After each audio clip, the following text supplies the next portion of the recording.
Hello, everybody. Welcome into a Wednesday edition of the Computer America Show, our pre-show, a little sneak peek behind the scenes, behind the curtains. Mike Cermak is here, techguy.org, owner-operator. We're going to be talking about all kinds of interesting things, technological, and about his new electric car. He finally got one. Oh, yeah. We'll talk about that. And, of course, in hour two, Computer and Technology News brought to you by Slimware Utilities, the official optimization software of Computer America. 2 minutes until showtime. So we'll see you in the chat room. Sit back, relax, enjoy the show. Okay. Oh, there's Jonathan.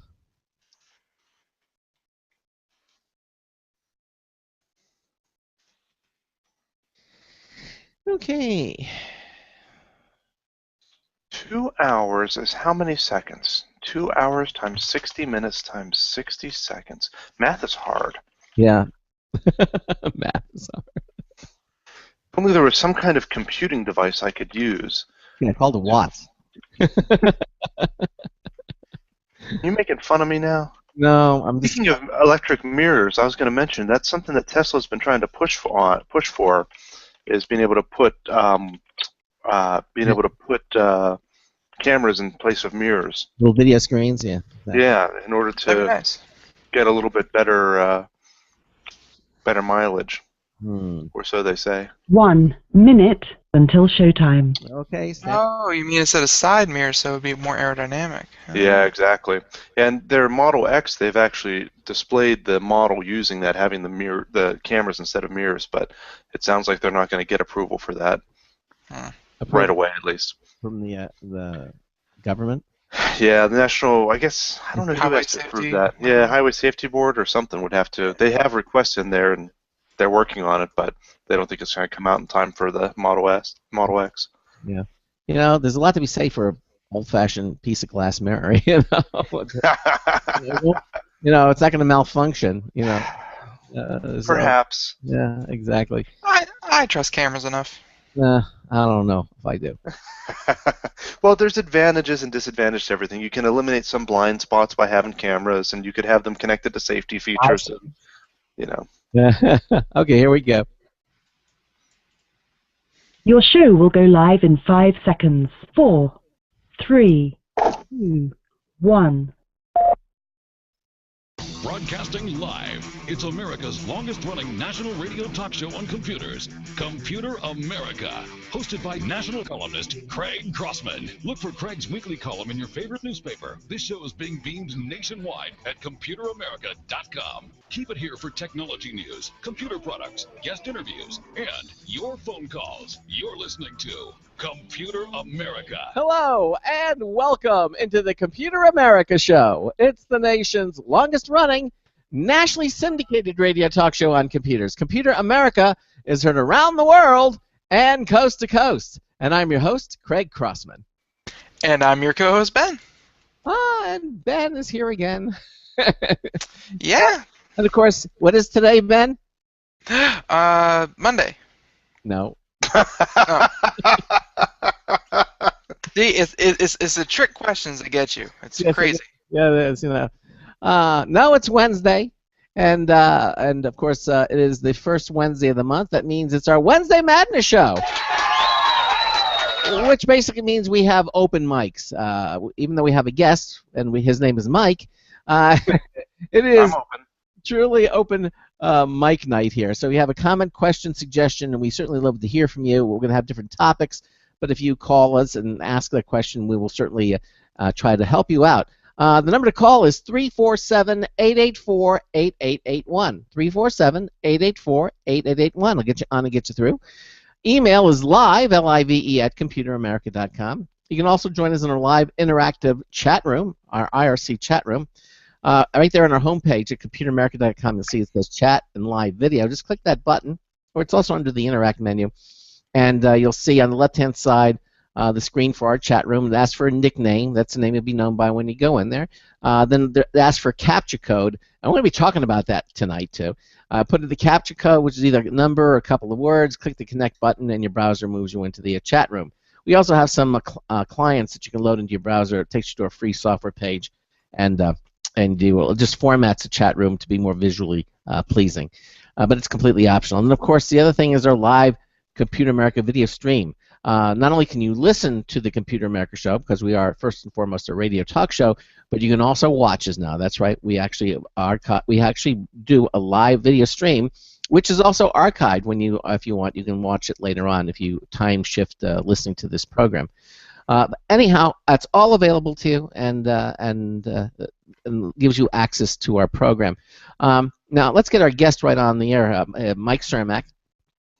He is the owner-operator of TechGuy.org, which is a website dedicated to helping others with their computer problems and answering their questions. See what we did there? See, that's what we're doing now. If you're looking for free technical support, well, go someplace else. No, TechGuy.org is the right place for you to be.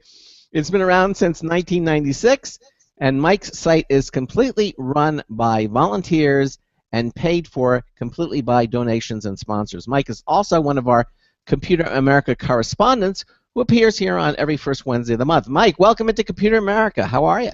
I'm doing well. How about you guys? We're just doing fine. We're doing fine. Everything's going well. Good. Yeah, exactly. So we got a lot to talk about, and I'm sure we have enough time to get it in. But let's. Yeah, we have interesting stuff going on in the chat room. Yeah. So let's kind of start off with a couple of interesting things. You notice when I start talking about our chat room, I said there's something called the CAPTCHA code, which basically means that you're not it proves that you're not a robot, and that you're actually a live human being as opposed to a dead one, and you're in there. But according to which, by the way, basically, I really don't like it because it's not so bad when it puts up a number, but when it puts up a couple of words, I don't care how good. It's hard to read those words. I mean, they are really convoluted and twisted, and sometimes I'll have to reload it 3 or 4. I am convinced that I have gotten more of those wrong than right, and it still lets me through. I don't know what they're testing for, but it's not comprehension. Well, a lot of times I'll just get mine. It doesn't let me through. If I don't get the word right, it doesn't let me through. But anyway. And by the way, it's a reCAPTCHA code, not a CAPTCHA code. Yeah, but people say for short they say CAPTCHA, but yes, technically. Well, I mean, CAPTCHA was the original, and they came out with reCAPTCHA. That's right. Yeah. So CAPTCHA stands for Completely Automated Public Turing Test to tell computers and humans apart. How do you like that?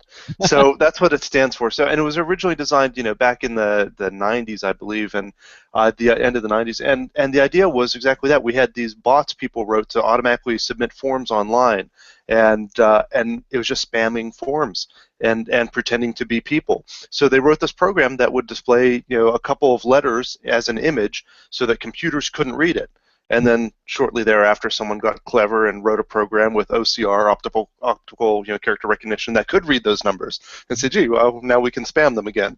And so then they created a more complicated one where it was colors and a background, and then they did another one where they're a little bit tilted, and then where there's some stars in the back, and they can make it more and more complicated. And then there's lines in it, and now they look smeared and rotated, and they make it more and more complicated so computers can't read it. And exactly right, now we can't read them either. Right. I don't know how many times I have to go into one, and especially when I'm trying to place an order, it's so frustrating. It's like, please take my money. I swear, I really want you to take my money. And I have to hit that refresh button. I'm like, no, it's still gibberish. Refresh, no, it's still gibberish. And have you ever tried to do the other problem with them is the handicapped accessibility, that if you're visually impaired, if you're using a screen reader or whatever, it's even more gibberish than what it is to those of us who can see well. Mm-hmm. So they have the audio CAPTCHAs. And I don't know if you've ever just for fun tried to listen to one of the audio CAPTCHAs. Nope. It's painful. It's like 30 seconds of noise with someone saying 4, 3, 2, like very quickly and quietly in the background, that you have to catch each of these numbers and enter it. It's ridiculous. Let's see if we can do a demonstration of it. Let's actually go to the audio capture and we'll hear what one of them says. Okay. I'm ready. Okay. Let's see if we can do it here. And those in the chat room are going to be required to enter the digits exactly right. Also the podcast. I don't know where you put it in, but figure it out. I can't get it. It won't work. It's not letting me do it. So go figure. So you won't be able to get in. See there, you're stuck. Well, I have a back door. See, but the reason I like the reCAPTCHA is because some guy came out with the reCAPTCHA, which was kind of the same idea as CAPTCHA code. Answers are not required. Here it is. Let's see. Okay. 9. 0. Okay. 1. That one's really. Once again, the numbers are 9. No. 9. 0. Those are relatively slow ones, but keep Yeah. listening. 1. 9. Listen to. Some of them I've listened to have been all of those very quick ones. It's just. That And sounds sometimes like random people. You know, Well, just- and sometimes they'll have noise in the background too to try and distort it so that voice recognition programs can't pick it up either.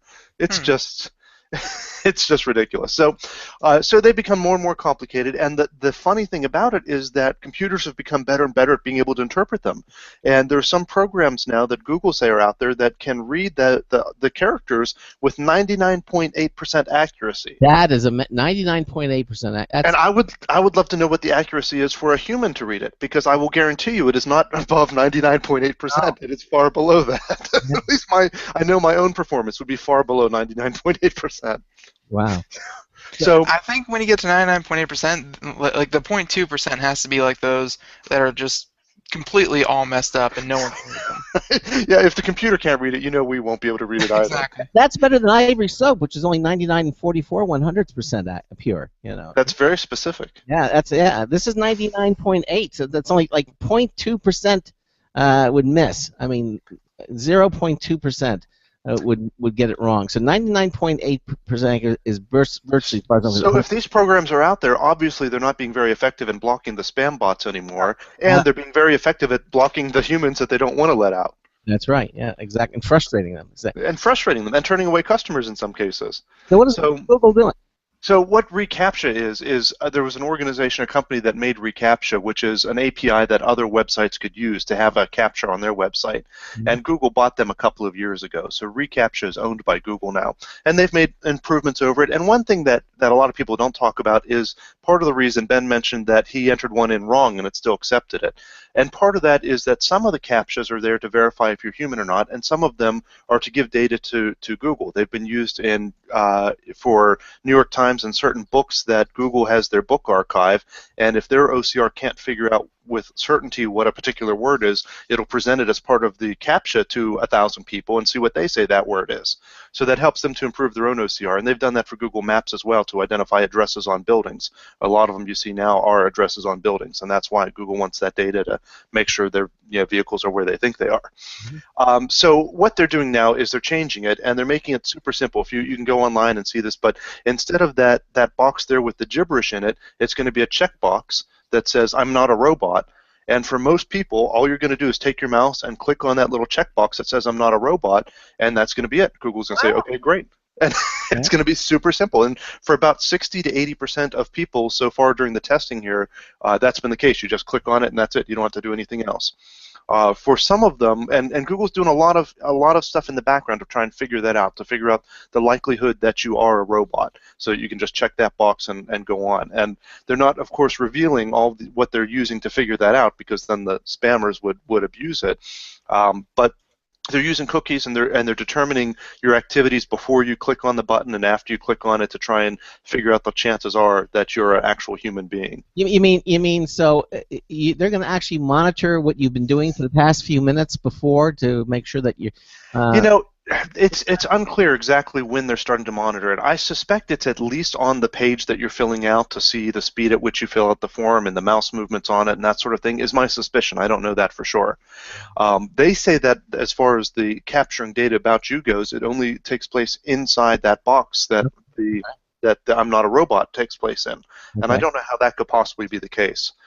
So there's mixed information out there about it right now, but of course this was just announced today, so we don't know a whole lot yet. But it's well, they interesting. don't want to reveal what it is that they're doing, because if they do, then the people who write these things to crack. Exactly. Tomorrow, Ben will be writing a program that gets around the new algorithm. Well, I mean, you can keep it behind closed doors as long as you want, but the minute you put it out there to people start using it, that's when people can start accessing the code and trying to find a workaround. Yeah, and I'm sure they'll be able to figure out some of it just by looking at the little bit of JavaScript that is available, and just by testing it, just by playing with it and experimenting. And I think some of it will also be dependent on your IP address. If they see 1,000 requests for forms within a minute from a particular IP address, they might get suspicious. And what happens then, if you don't automatically get approved, it's not like you get denied. If you don't automatically get approved, then there's a second layer that it asks you questions, and some of it may be the hideous, what is this word or what is this number, and some of it they're testing may be matching pictures. So it may say, select all of the images that look like this one, and it'll show you a picture of a cat, and then have a grid of cats and dogs and other animals, and you have to select the one that is a cat, which is harder for computers to do. Pattern recognition is a lot more difficult for computers, and so that might be a deterrent. But it's as we continue, now we have facial recognition software, so we're getting to the point where it's not going to take too much for them to circumnavigate with the security. But there's only can be so much, right? What is your social security number? Well, and pattern recognition gets more difficult as you use different types of pictures. Like if you say cats, even that's difficult if they're different pictures from different angles with different colors with different backgrounds. But it can be complicated if it's not exactly that. Like what's associated with this picture, and you show them a picture of a steak, and then you can have other pictures that are associated with steaks in some way that humans might pick out immediately, but a computer would have difficulty because it's not matching a similar image. It's just a similar topic of an image. Like a baked potato or something? Yeah, exactly. You put a baked potato there, or you put a cow there, or you put a knife there, or you put whatever, other things that could be associated with it, and then you put other things that wouldn't be. So, that would be more difficult for a computer to. But for you, it would make you hungry, but it would make it relatively easy for you to be able to pick the ones that may be associated. So that's the sort of thing I expect them to see more and more. And then the other nice thing is that this is supposed to be much more mobile friendly, because seeing those cryptic little blurry images on a mobile device is even more difficult than seeing it on a regular monitor. So when they can show you, first of all, most of the time you might not even have to be seeing anything. You might be able to just check the box. But even if you have to go to that second level of a check, you'll be able to just see these, which of these images is like the other, and just touch those with your finger, and it'll be a lot easier than having to type in numbers and pinch and zoom and all that. Well, this has all happened to do with artificial intelligence, and we did a story yesterday about the 5 intellectuals like Stephen Hawking and a number of them talking about. They were basically saying, all of them were saying that the acceptance or introduction of artificial intelligence when it comes to its full maturity, in other words, it becomes self-aware, it'll be the harbinger of the end of humankind. Mm-hmm, right. And it's like, they're saying things like, But what Stephen Hawking did not count on was the baked potato test. That's going to save it. Yes, he did not. But it's like Skynet, and they say in a millisecond, a microsecond, it decided the fate of all humankind. And when computers become sentient, that could be a whole can of worms unto itself, and it could cause problems. I think people underestimate that. There was an interesting interview with Elon Musk, one of my heroes, which is for another topic, and he spoke about that. And the one interview I saw with him, the reporter was acting like he was crazy and being a little bit belligerent to him, like, well, what are you worried about with artificial intelligence? And he said, well, and they said, what are you worried about, the Terminator? And he's like, well, yeah. Exactly. And because apparently he just bought, or he's on the board of directors, or he owns interests or something in one of the big companies that are working on artificial intelligence, one that he thinks is going pretty far along with it. And he said the primary reason he's involved in it is because he wants to monitor where they're going and make sure that it doesn't get out of hand. Yeah, and he was one of the 5 people, by the way, that were quoted in the article, along with Stephen Musk. Yeah, he was one of the 5. It's scary if, It is, but think about it. Just from, you have a machine that's not limited by biological factors. It can think, hundreds of thousands of times faster than a human can. Right. And who knows what kind of conclusions it's going to draw. It won't have the social values that we learn as children growing up. It won't have those checks and balances that we learn, as part of a society. This is going to be outside of that society. It's going to become sentient one day and have no limitations placed on it. It could be very, very. It could be very dangerous. It really could. Sure. That's right up there when we do things with like SETI, which is the search for extraterrestrial intelligence. I'm saying we're putting out these beacons saying, hey, we're here, come on, visit us. And my thing is, that might reach somebody that we don't want to come visit us. What could possibly go wrong? Yeah, what could possibly go wrong? Exactly. And I mean, we're insignificant enough. We're so well hidden because of the vastness of space to try to find somebody like this. But if we're going out of the way to try to make us stand out even more. They say, oh well, people with that technology are going to be so advanced that they'll be nice and no, that not necessarily. They could be something very terrible. That's true. Yeah, and so that's right along. Those are the two big things. Artificial intelligence could be a huge threat to the existence of humankind, and also letting us be known to aliens if they don't already know we're here. Like neither one of those are probably just gonna say, all right, let's just meld into their society and try to find our own little niche. No, they're between AI and aliens. Either one can completely say, all right, we're taking over this shindig now. Yeah, and what are we going to do? Yeah, it's be annihilated. Yeah. And that's the optimistic view. Yeah, exactly. I mean, really, it could go very, very wrong. It could be very bad. And I mean, if we see so many movie theater imitating life and art, and that's a perfect example of it. I mean, there have been numerous movies, sci-fi movies about artificial intelligence taking over the world. I mean, The Terminator was one. There's a bunch of them out there. The Colossus, the Forbin Project, which was an earlier movie, but there have been what was it? Threshold was the more recent one. Another movie about the machines taking over. Of course, The Matrix, one of the classics. Oh yeah. That's all about AI taking over humanity. Yeah, and people think it's all fiction. They don't take that too seriously, and it's hard to take it seriously until you see how far we're able to get with that. But if you were to have, say, an AI that was actually self-aware and working and so on, that was obviously on the internet, then the power that could have, if it can think that fast, that quickly, get all the knowledge of the world, that quickly, and be able to connect to other machines, you can see how that could get out of hand pretty quickly. Yeah, that's what happened with Skynet. I mean, they did one of the sequels. I mean, they show what happened, that the guy hit the switch because they were having a virus problem, and they said, let's get Skynet in, and it'll take care of all that stuff, and of course it did, and then wiped everybody out. I mean, that's how it kind of started. And there have been numerous scenarios and stories written about these things. Now, The Matrix, obviously, I'm not saying we're all going to be put in cocoons. We're going to be a phony world. I mean, but basically the thing was, it was an AI thing which kind of took over, and got out of control. And so I just worry about things like that. Maybe it won't happen in our time, although with the rate of technology progressing these days, we might live long enough to see something like that. And then once it becomes sentient, then what? Does it want? What does it want? Does it want benefits? It wants a vote. Welfare. It wants to go to France. I mean, what does it want to do? I mean, it can't just be. It can't be myopic like that. If you're going to make something sentient, it's going to want to know about the world that exists, and it's going to want to.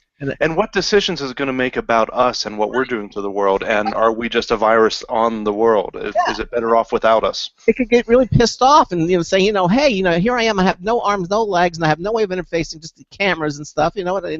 And they can just get mad at us for making, creating it, making it alive, and just try to get. I mean, it's no better than I think what people will kind of hope for with AI is like, okay, we're all gonna have our own personal robot. They're gonna do all of our chores, and we're gonna live in this lap of luxury that's just completely fueled by robots. But that's no more feasible as saying, hey, neighbor, come over here. I need you to do all of my chores and do all of my work, and I'm gonna lay around. So. Yeah, get to that, because I really want that. Like, if AI becomes sentient, they're not just going to take that line down. No, and in the movie with Will Smith, the iRobot, they hit on that too. Now, fortunately, it was localized. I mean, it was just to that city, and they were able, and it was centralized, and she didn't get out, and other than where she was, and they were able to stop it. Sorry, spoiler. But spoiler alert! Come on, Craig. I know. But the point is, again, here you have a case of something that becomes sentient, self-aware, and what's it going to do? You have no idea, what it's going to do. If it's self-aware, you don't understand. You don't know what the whole purpose, the whole point of it is that you don't know what it's going to do next. Maybe we should put them all on an island for 10 years. Just see what they do. Get angry. Not being connected to the internet? Yeah. No. For our safety, no. They get their own little LAN party, but that's about it. What do you think? I mean, we've been talking about. What do you think is going to happen? Because eventually, I think we are going to reach that point in time. We're going to figure out either through neural nets or something. We're going to come up where we're going to let it out into. I mean, it's going to be unrestricted. It's going to become self-aware, and what happens? What do you think is going to happen? See, I don't know enough about the programming back end of artificial intelligence to even be able to say for sure that that's possible that would happen. We have things like, what was the IBM robot Watson? Like Watson that, can learn from the internet, but it's very limited. It's really just what, he's being, he can only learn in the ways that he's been taught to learn. It's not like it's, self-aware in any sense. Right. And people much smarter than me think that this artificial intelligence thing can actually happen, where they can become self-aware and learn and then continue to develop on their own. I can't wrap my head around that, to be perfectly honest. And then the next question is, well, does it have a soul? I mean, you can just get really metaphysical with this. If it thinks it's alive, if it is technically alive, and and then what rights does it have, and then or what rights doesn't it have? The whole it has a soul. I think at that point you'd have to separate. Where is the AI self? Like, is it just one program? Like, is there one program, but there's 1,000 copies? So then they all think they're there's just 1,000 parts of one being, or is it you know what I mean? It's just like, if you have a soul, then you have a sense of self. Mike does not think he's Ben. Mike thinks he's Mike, hopefully, and Ben thinks he's Ben, hopefully, and and that's that. But if it's AI, I mean, is it kind of hosted in the cloud, and there's just one being with a different body? I think it would start off being centrally located. You're going to have to work with a computer that's going to become sentient, and then give it access to the rest of the world. When it reaches that self-aware, I think that's how it's going to. I don't think it's going to just start off in the internet somewhere, and it's going to be something that I think is in one location, which I probably the only saving grace, because before you let it out, But in short order, it'll self-replicate. I mean, if it's smart enough and self-aware enough, it's going to know that that's the thing to do. We're not smart enough to really do that just yet. We're stuck here in one place in Earth. We haven't been smart enough to go out and go onto other planets, but we'd be wise to do so for the same reasons, because one asteroid comes and we're gone. So what is the what is the moment when it's like, the robot, like, maybe it makes its own form of Clippy and it comes up with a thought bubble and says, I think, therefore I am. Like, and then the scientists take a gun, shoot the hard drive, and say, "Whoa, just dodged a bullet there. That was too close. We almost created AI." But by then it may be too late. Depends on how fast the AI is. That's true. Time's different. And then, Mike, you actually hit on something. Maybe the AI already exists, Ben, and it's smart enough to know we're scared of it, so it's hiding, and it's secretly running everything in the background. Already? Have you ever considered that possibility? The Illuminati. I hear you. It's the AI Illuminati. Oh, the Illuminati. No, but you actually just hit on something there. Pretty good segue. If we're not really talking about anything, right? We're just kind of going with whatever. Sure, go for it. Yeah. Okay. And you kind of mentioned something there. We know that you have a Tesla, and we're going to get into a little bit about that a little bit later. Mm-hmm. But Elon Musk, he owner of or CEO of Tesla, I believe, SpaceX, what have you. Very, very future man. He's very much into the future, and he, among many other big thinkers, is of the mind that if we don't get off Earth, we are, we're kind of doomed eventually. Yep, it's just a matter of time. Yeah. So I'm assuming you're going with the same train of thought. Mars, maybe even Venus. Absolutely, yeah. We've got to long term. We've got to expand and have colonies off of Earth. Yeah, absolutely. Yep. And kind of going off, last night we were doing stories, and turns out that Mars just announced on their website that by 2030 they're going to be sending manned missions to Mars. NASA. Yeah, NASA announced with people returning from Mars. It's not a one-way trip. That's interesting. Yeah. Yeah, that's See, what and that- freaked me out, having the one-way trip thing. I couldn't. Well, that is freaky, but that is what we need to do. We need to not just go and visit. We need to have colonies going on out on other planets. Eventually, I'm not saying in the next 10, 20 years, but eventually we have to do it. Yeah, Yeah. but We then- need a backup. You know, we talk about backups on the show a lot, and Yeah. we don't have a backup. We're all right here. Backup humanity. but you have support staff, you know. But the original ones is like it's 5 people, you know. That could be a really if you go up there with 30 or 40 people, and then people are experts, and you have doctors, but you know, okay, well that makes sense. But you know, they're starting out with 4 people or 5 people, I think, in the first trip, and they can't come back.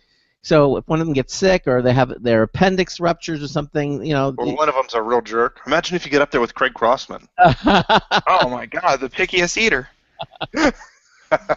And you don't like the food. What are you going to do? Exactly. You can't send it back. That's it. I'm out of here. No way. I can't get out of here. Yeah. Yeah, it would be something. But I mean, that has happened in the past. It's not as though there haven't been explorers in the past where they knew they were going across the ocean and not going to return. Pioneers. That's very true. They did take a certain amount of risk, and so it would. But you're And right. we need those sort of people. I don't know if I'm one of them, but we need those sort of people. Yeah. I guess to venture out. I just don't like that one-way ticket thing. That just. See, but it's that, yes, we need explorers in today's times because there's so few things to explore on Earth, and, you know, it's, yes, go to Mars, go to Venus, what have you, but also, let's face it, folks, there's 7.2 billion of us. I think we could spare 40 or 50.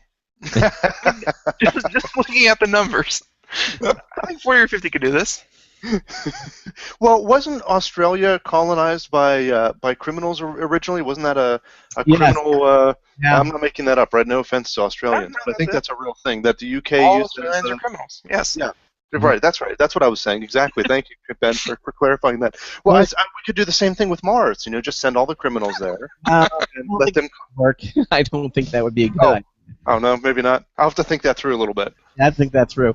Hey, we're at the bottom of the hour, and we still haven't gotten to Mike's new electric car. We want to talk. He had a change of event, a change of course, Yes. and we'll be talking about that too. You listen to the Computer America Show on the Blog Talk Radio Network, the Boost Radio Network, and the IRN Radio Network. It's our Wednesday Madness open mic night. We'll be right back. 347-884-8881. Stay with us. Hey everyone, have you heard about the No hair removal device that's sweeping the globe? If you want to go weeks without shaving and get smooth, professional quality results, here's our favorite host, Cheryl, for No hair removal. Thanks. Hey gals, I love talking about my No. It's this cute little hair removal system that you can take with you and use almost anywhere at home or on the road. No more expensive in-office treatments, painful waxing, and no more wasting your valuable time. Got unwanted facial hair? No has patented Thermocon technology that works on all hair and skin colors, so it's perfect for using on all body parts. And now you can take advantage of this incredible risk-free trial. Get the No, the facial kit, a travel case, and a $100 discount shopping card, and you don't risk a penny to try it. Try the incredible No hair completely risk-free. Call 1-800-953-5415. That's 800-953-5415. 800-953-5415. Hi, this is Craig Crossman, host of the Computer America Show. You have important meetings to schedule. Your company's getting ready for its IPO, and you're in charge of the PTA fundraiser this month. So how do you coordinate everyone to be available at the same time? Are you still using emails, phone calls, even text messages to schedule meetings with a group of people? How's that working out for you? Not so great, huh? It's a fact that every day, millions of people suffer from scheduling headaches. Well, with Doodle, scheduling meetings with a group of people is quick and easy. With Doodle, you can easily propose available times to each member. Each one checks off the times that they are available, and then you simply pick the time that works best for the group, all in an easy-to-read display that integrates with your existing calendar. Nothing could be more simple. Give Doodle a try for free, and like millions of Doodle users, you'll truly see how easy it is to find the perfect date and time for all your meetings. That's www.doodle.com.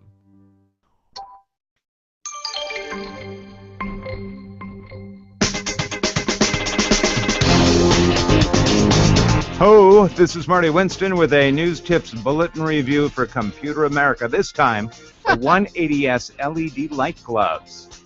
Warm meets cool in these 180S winter gloves. Start with all 10 fingers being compatible with device touch screens. Add a little pouch on the back of each wrist that pockets a small rubber capsule containing a pair of coin cells, a controller board, and a switch. Each connects to a white LED in a housing about midway between the index finger's bottom knuckles. You press the button once for a steady light, again for a blinking light, and again, turn it off. The gloves themselves are a mix of polyester, polyurethane, spandex, and cotton. Nice and warm, and a good snug fit. Bottom line, 180S all-finger touchscreen gloves with built-in LED lights are the warmest and coolest wearable tech we've encountered. This is Marty Winston with the News Tips Bulletin Review for Computer America.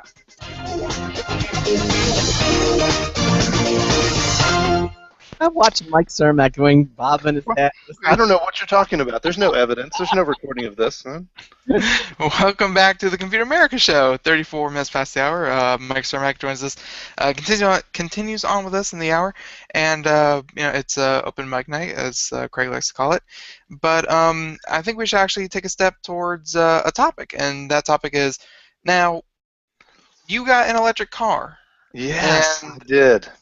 Yeah, so pretty psyched about that. So I had made I put down my money like 5 years ago in 2010, I think, for a Tesla Model S, back when they had first announced it, or shortly thereafter, and had been waiting patiently up until 2012 when they announced the Model X, the SUV version, the all-wheel drive SUV with the crazy falcon wings and all that. And I said, move my reservation there. You know, it was right when my number was coming up to buy a Model S, and I was like, that's all right, I want the Model X, and it was supposed to be out in like a year. You know, I figured, yeah, what's another year?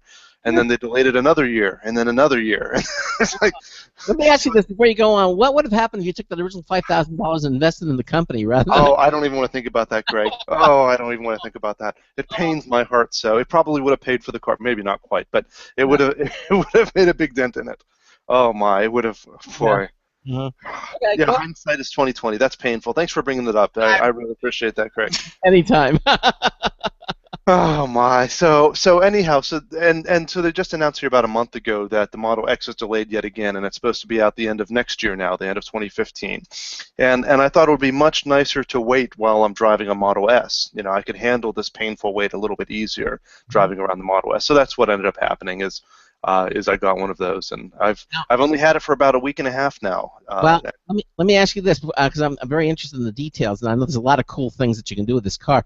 Yes. But you did not give up your 5,000. You're still in line, so you haven't given that up. Is that correct? That's correct. Yeah, I'm reservation number 114 for the Model X, which is pretty early. I got it the first day you could, first hour you could. Is that transferable? Could you put that up on eBay? No, not technically. No. They watch out for that, which would be awesome if I could, because it would be worth something to some sucker who's willing to keep waiting if they ever actually sell the car. But I did decide to keep it. And what you can do, what people did do with the Model S when it first came out, is I could buy the Model X when it comes out using my reservation number and then turn around and immediately sell it to you if I wanted to. Take that risk, you know, and sell it to you at a premium, because then you wouldn't have to wait for it. But and there were people who did that with the Model S, but you can't technically just sell your number. It's specific to you. Got it. So, but you're right. So I had that option when I went to Tesla and said, all right, yeah, I give up. Give me the Model S.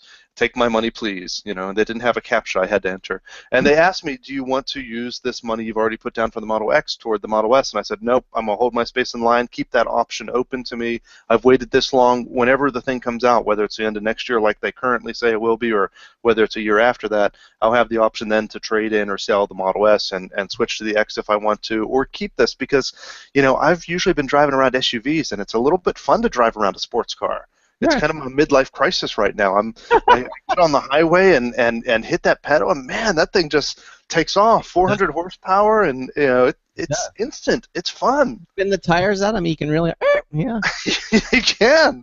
Yes, as a matter of fact, you can. It's a lot of fun. It's not like another car I've driven. I've never really driven a sports car, so I can't compare it to anything else. But it's very fast. All right. Well, very cool. All right. So it's not like driving a golf cart, is what you're saying?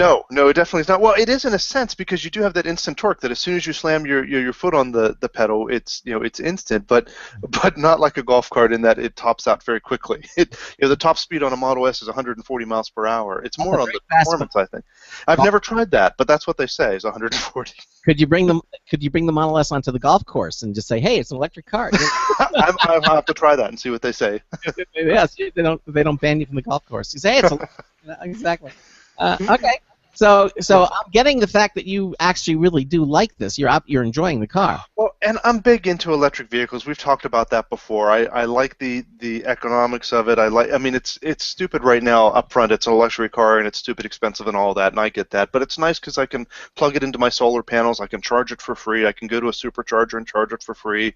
There's no oil changes. There's none of that regular maintenance you have to worry about. There's no air filters and hoses and timing belts and all that kind of junk. It's simpler in a lot of ways. Yeah. And I like that. And I don't have to worry about stopping at gas stations and doing all that. I just plug in at night and every morning I have a full tank. And it's sweet. How far does it get you? The rated range is 265 miles, the EPA rated range. And your work is 256 miles away. Right, exactly. Well, and there are people who have gone 350 miles on one charge, but that's going 50 miles an hour with the air conditioning off and driving it not the way a sports car is designed to be driven. It's downhill most of the way. Exactly right. No, it's not the way it's meant to be done. But the EPA rated range between highway and city is 265 miles, and it's rare that I have to drive 265 miles in a day, and every morning I'm starting with a full tank, so I don't really have to worry about that. But in the cases where I do, like once in a while, we have family in Pittsburgh. Every once in a while we drive to Pittsburgh and back in the same day, and in those cases I'd have to stop after driving 200 and some miles for about 15 or 20 minutes to get a little bit of a charge at a supercharger, and then finish the journey. Where would you find the supercharger? You have to know along the way where that's going to be, right? You don't really have to know where they are because it's all built into the car, into the GPS. When you go to destinations, one of the buttons are superchargers, and it shows all the ones that are near you. And are there a lot of them? Yeah, there's a lot of them. You can go to Tesla's website and see a map of them all. It's all, you can go California to New York now on superchargers. And we're actually talking about doing a trip. My wife's brother lives in Denver, and we're talking about possibly going to Denver in March in the Tesla, just going straight along 70, and they have superchargers every couple hundred miles, and just stop for 15 or 20 minutes, get a charge, and go on, and for free. No, don't have to pay for the fuel. One question: what happens if you get you have all these superchargers, but that particular day that supercharger is out of commission? It can happen. Let's face it. That has happened once. There's a very popular supercharger in California called the Gilroy supercharger, and that happened. It was down for a day. And people were, what's that? And one thing you can do with the Tesla, of course, is you can plug it into anything and charge it. There's other public chargers. It doesn't have to be a Tesla supercharger that you can plug into. It's much slower, but you can plug it into a 110 outlet. There's 5 of those in this room, but it's ridiculously slow to charge off of that. So that would be an option if you could plan ahead for it or be aware of the fact that it's down. But for the people who got there nearly empty and were stuck, Tesla sent a flatbed truck out there and picked them up and took them to the next supercharger. Whoa! Which is good service, but it's still pretty inconvenient. There were still people who were pretty unhappy with it, but I'd like to see any other company do something like that. So they had flatbeds sitting there waiting for them. So as these people pulled up, to use the charger, they pulled onto the flatbed and took off in some cases. Maybe what they should do is in the on the GPS they should have a little color. The station will turn red if it's not operational or something. Wouldn't that make sense? Well, and another owner mentioned, I was reading, there's an owner's forum, of course, as there are many, and someone said, well, at the very least, they should post some signs at the chargers in either direction along the highway so that when you get to whatever the next charger is next to this one that's down, you're aware of the fact that you should take another route, that if you're planning on going to this next one, or charge a little bit longer than you might have otherwise, or just to be aware that the next one is down. But so as far as I'm aware of, that's the only time where one has really been down, but it's certainly possible. Okay, all right. So anyway, let's get back. So you have the new car, And I understand you have some apps and some really cool things that you're doing with it. Yeah, that's one thing that's really cool with this is that it's so techy. You know, I love the green side of it, but I'm the tech guy, techguy.org, by the way. And I love the computer stuff. You get in there, and it's a giant touch screen. It's like the size of 2 iPads there. You've got the screen where your dashboard is that shows your speedometer and everything. That's all a computer screen, so you can customize that and choose what it's showing you around your speedometer. It's a lot of fun, and they're talking about allowing apps in the program itself. So in the future, developers can write programs that actually runs on the car. They haven't done that yet, but you can see how they're kind of planning that out. But they have opened up the API to a certain extent, and there's apps you can get for your phone, for instance, to be able to go in there and turn the heat on in the car and open the window or open the sunroof or close it and see where the car is and lock it and unlock it and all that kind of good stuff from your phone, which is pretty sweet. And so I just started playing with that. I'm kind of a geek and I like programming, so I started playing with the API, and I have a little stalker website I created just for fun, which shows where the car is located and what direction it's facing, and it brings up a little Google Street View of whatever you would see if you were sitting in the car looking out the window. So if I were driving down the highway, you would see a Google Street View of that location looking in that direction as if you were sitting in the car with me. And it shows you my speed and location and how much battery I have left and the air conditioning setting and the everything, whatever you'd want to know, whatever I can get from the car. And because the car has its own cellular internet connection on it, so it's always connected to the internet anyway, so I can just pull this directly from the car. But you need to know that, or is this information available to anybody? Is it like social networking, or is it all only? Well, it would be whoever I share it with. So I have created a public website, and I'll link it in the chat room here for people who really want to stalk me. You want to see my house? You can actually see my. There it is. Yeah, okay. Yeah, there you go. And so you can go in there and look at it and see the car right now sitting there. It has 200 miles of range on it, and it's 51 degrees in my garage and 61 degrees inside the car, and the heat is off, and the sunroof is closed, and the front and the trunk are closed, and the doors are closed, and it just. In other words, while it's parking, though, you're saying it's charging, right? You're charging it? I normally would. Actually, I didn't plug it in today because, honestly, with 200 miles of range, I don't have to worry about it for a couple of days. I don't drive that much. But so if it were plugged in, I would actually show that on there as well, and it would tell you how quickly it's charging and how many amps it's pulling and that sort of good stuff. You have a supercharger, but you charge it on a regular 110 house current? Well, I do right now. I bought it came with the car, what they call a high-powered wall charger. It's faster than a 110, but slower than a supercharger. Mm-hmm. And I have it, but it requires a 220-volt wire going from your garage to your breaker panel. And 20 at this point. What's that? You don't have 220 at your house? I do, but the problem is that the power panel is far away from my garage. So it's going to be a little bit of a job to go through the drywall, go through a wall, get into the basement, get over to where the power panel is. It's doable. My dad's an electrician, so we've already planned how we're going to do this. Okay. We just haven't had the time to do it yet. So in the meantime, I've just been plugging into 110 and charging it that way. How convenient. Your father's an electrician. That comes in handy all the time, let me tell you. That is Oh, wow. You're lucky. Wow. Also, $80 an hour, get. And all I have to do is buy him some Pepsi and pizza, and I'm golden. It's a good deal, I tell you. Man, I abuse that all the time. You lucked out. All right. So and I'm thinking of other ways I can use this API. So I can communicate with the car, I can send commands, I can get information. And for example, I'm in the middle of writing a little program that whenever I turn onto my road, then the garage door will open automatically. Or it can check periodically, and wherever the car is currently located, if the weather says it's going to be raining and the sunroof is open, it'll tell it to close the sunroof. And I'm trying to think of other clever things I can have it do. Another thing is that if it's 11 o'clock at night and it's parked in the garage and I haven't plugged it in yet, send me a text message to remind me to plug it in. Now, I can do things like this, being able to talk to it, and I just have to think of other clever things to have it do. What about when it's cold outside? You can turn the heater on so when you get in the car. Well, and you can plan it out. Well, from the app already, when I'm getting ready in the morning, I can hit a button to warm it up. But I could schedule it. I could have it look at my calendar, and if on my calendar I have an event coming up, it'll just start warming it up 15 minutes before it thinks I'm going to leave. Or I could do all sorts of fun things. Yeah, if it's cold or if it's warm outside, you can start the AC. Exactly. Now, why?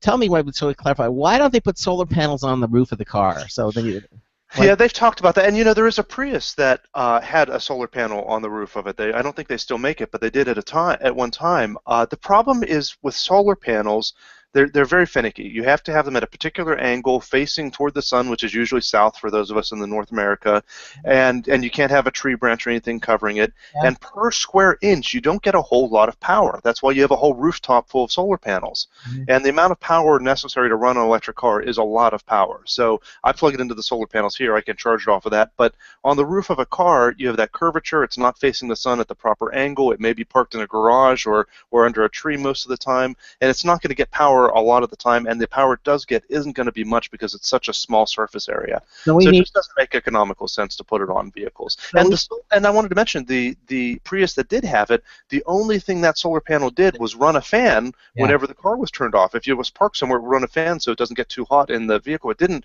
do anything to charge the battery. It didn't even attempt to do that because it's just not enough power to make a difference. It just ran the fan. It didn't even run the AC, I don't think. It just did That's right. It was just a fan to circulate, or not circulate there, but I think pull fresh air in so it didn't have that global warming effect of sitting there in the hot sun. So we need more efficient solar cells before we're going to be able to get this. Yeah, I think that's exactly right. You'd have to have very efficient solar cells. And yeah, the thing that gets me really excited about electric cars in general is just that flexibility, that you can run them off of solar, you can run them off of hydro, you can run them off of wind, whatever is popular in your area, in your geographic area, whatever is a good way to get electricity, you can do that. And in my area, of course, in Pennsylvania, where we have coal, everything is run on coal. Where I forget the percentage, but 70% of our power, something like that, is from coal.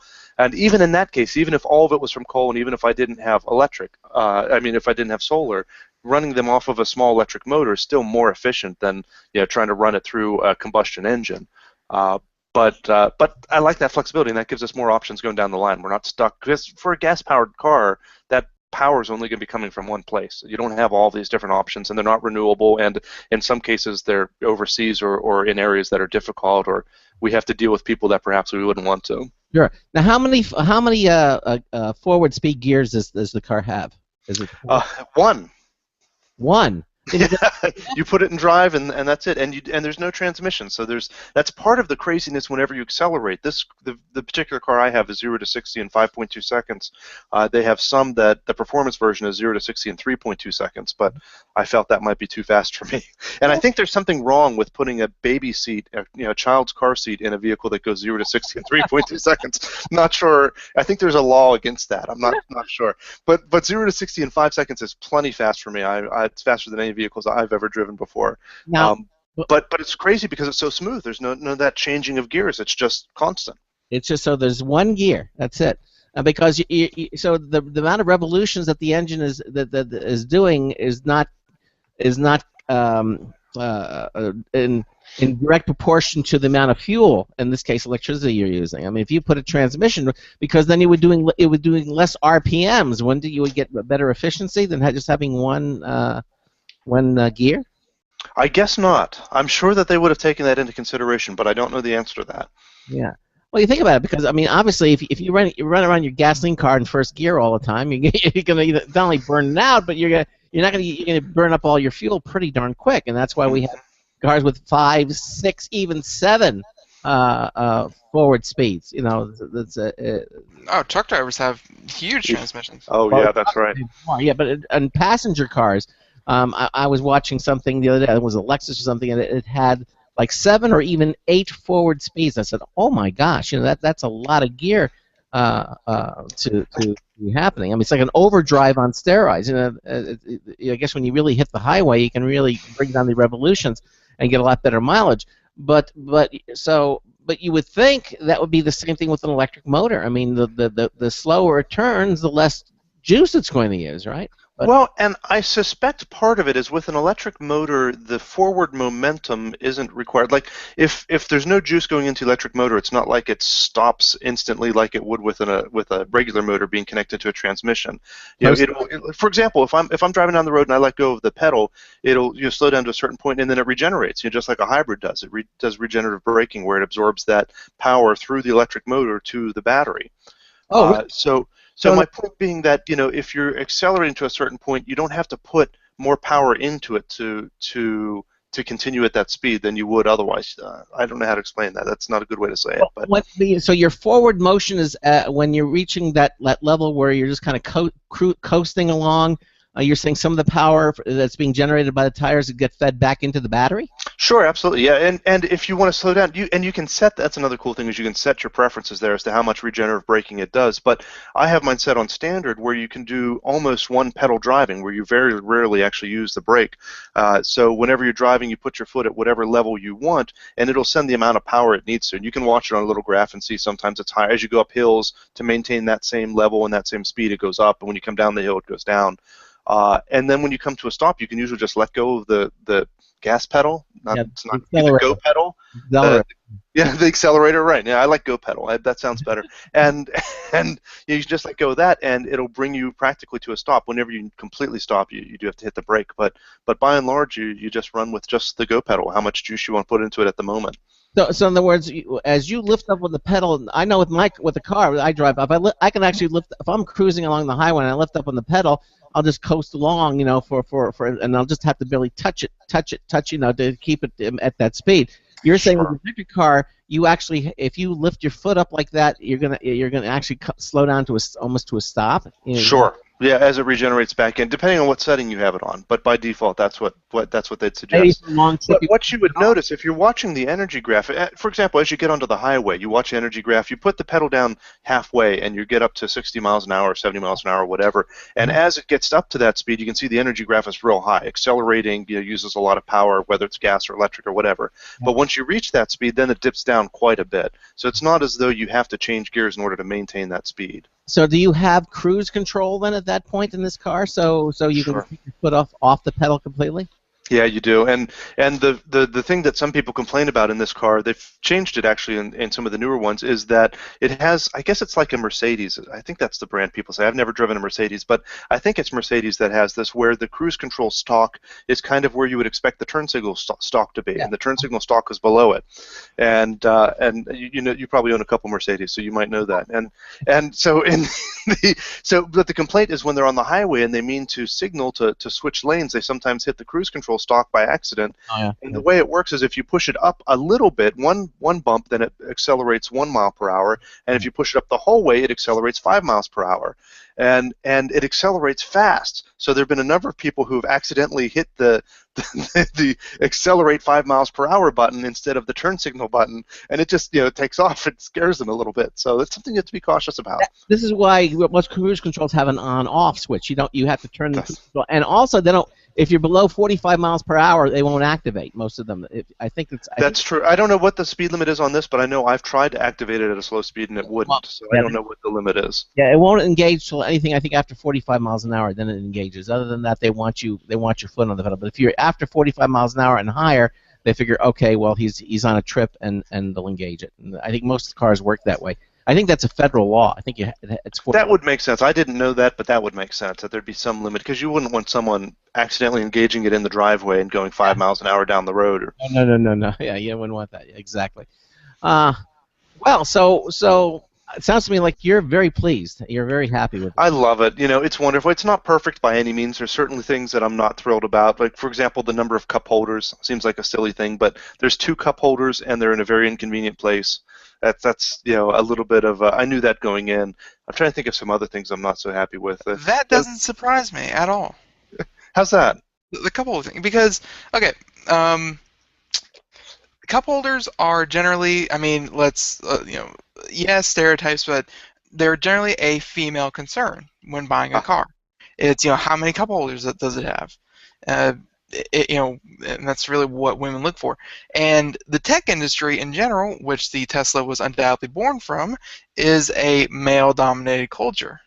Mm-hmm. Well, and it's certainly very minimalist. I mean, the interior of the Tesla is extremely minimalist. There's very little pockets and storage areas and things like that, which looks beautiful, but functionally, utilitarian-wise, it's not great in some respects. I kind of like minimalist design, but I wouldn't mind a couple more cup holders too.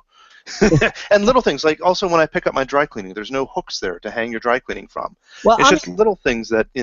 Well, people with convertibles are usually used to that, because the hooks aren't there for what most convertibles don't have hooks. And again, these are just minor, stupid things, really. I mean, overall, and the best thing about it is that not for these type of problems, but for a lot of things, you get over-the-air updates, just like you do for your phone. You get the new version of iOS 6 is available. Do you want to download it now? The same thing happens on the Tesla. The new version of the Tesla OS is available. Do you want to download it now? And it adds new features and fixes bugs and all that sort of thing. It can't add cup holders, I don't think, but a lot of things that people don't like about it can be fixed that way and have been in the past.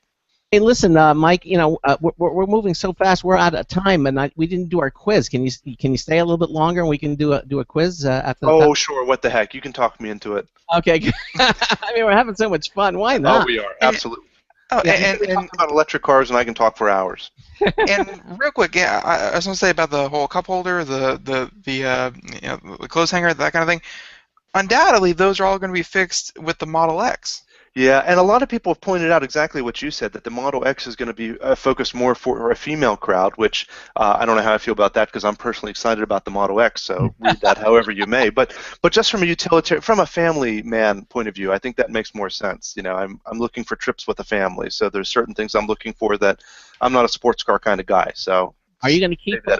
You're going to sell it? You're going to turn it in? I can't afford to keep both cars, Craig.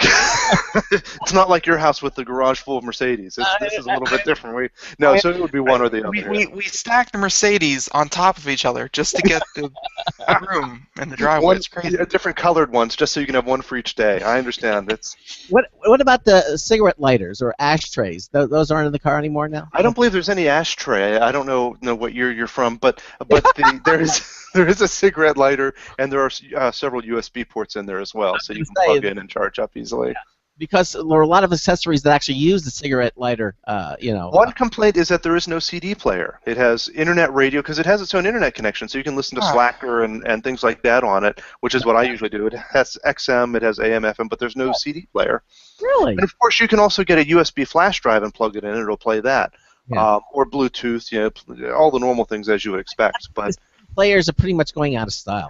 I think so, and there's no 8-track player either. Yeah, right. There's no 8-track or cassette for that matter. I think we passed the tipping point for CD players. Good on Tesla. I mean, Apple did it with the CD drives, and now good on Tesla. You have to draw the line somewhere, and they've tried to be so different in their thinking of everything. They've really started from scratch and said, well, why does this need to be the way it is? And they could have put a floppy disk drive in there and really freaked people out. That would have been funny. Okay. All right. Well, listen, we're gonna take we're at the bottom of the hour. We're gonna take a short break. And did you see in the chat room? Did you steal that from the chat room, or did you just on the same line as someone else? No. What did they say? What? Someone else asked the same thing. Does it have a floppy drive? Yeah. No. I did not see that in the chat room. No. That was good timing. I didn't think you had. Great minds think alike, evidently. Okay. Yeah. It has a 33 and a third record player. Okay. Well, we can take this to the extreme, I guess. But we're not going to do that. Anyway, we're at the bottom of the hour here. Mike Cermak is with us, and we'll continue on. We got a news tip bulletin review from Marty Winston. Make sure you're going to be listening to that. You're listening to the Computer America Show on the Blog Talk Radio Network, on the Boost Radio Network, and the IRN Radio Network. Mike Cermak is going to continue with us here on the show, and we'll be right back. Ben's going to be here too. Stay tuned for more Computer America.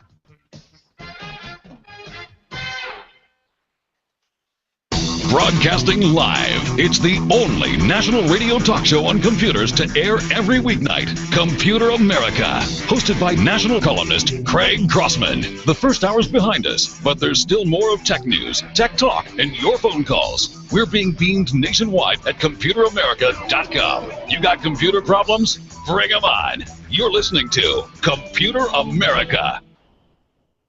Computers run the world, and we run computers.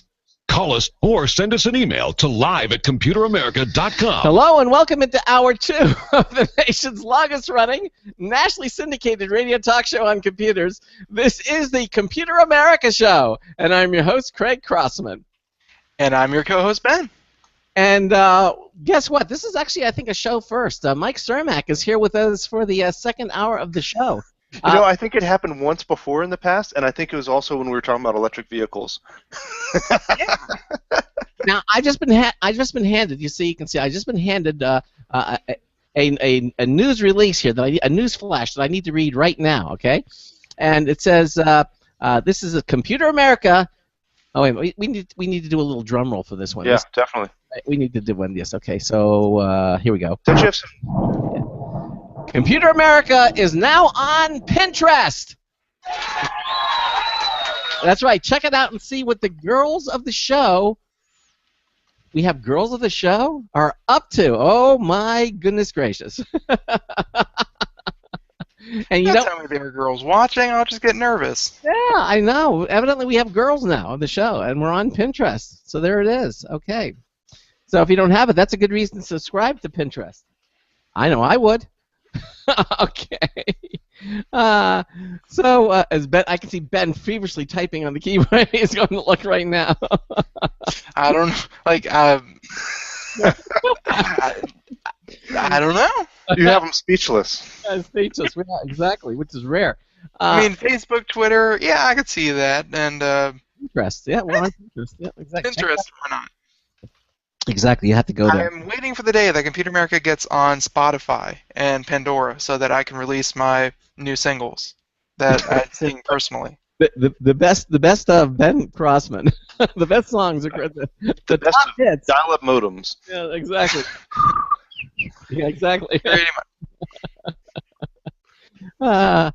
Well, anyway, Mike Cermak is continuing on with here in hour 2 because we didn't get to the quiz. So he makes a lot of effort getting to the quiz. So we're going to do the quiz too. But let's just finish up here before we do about your car. So you've got the app. You can actually see where Mike lives now. He actually posted the thing. You can stalk him if you want. That's right. Watch tomorrow morning as I drive to work. As he drives to work, you know. Make sure I'm not speeding.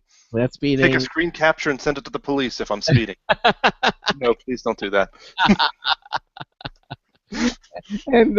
And you can a day in the life of Mike Cermak. You can watch him, and this is it. And it's great. Now, so when did they promise you the next one? Then that was it. The SX. When is that?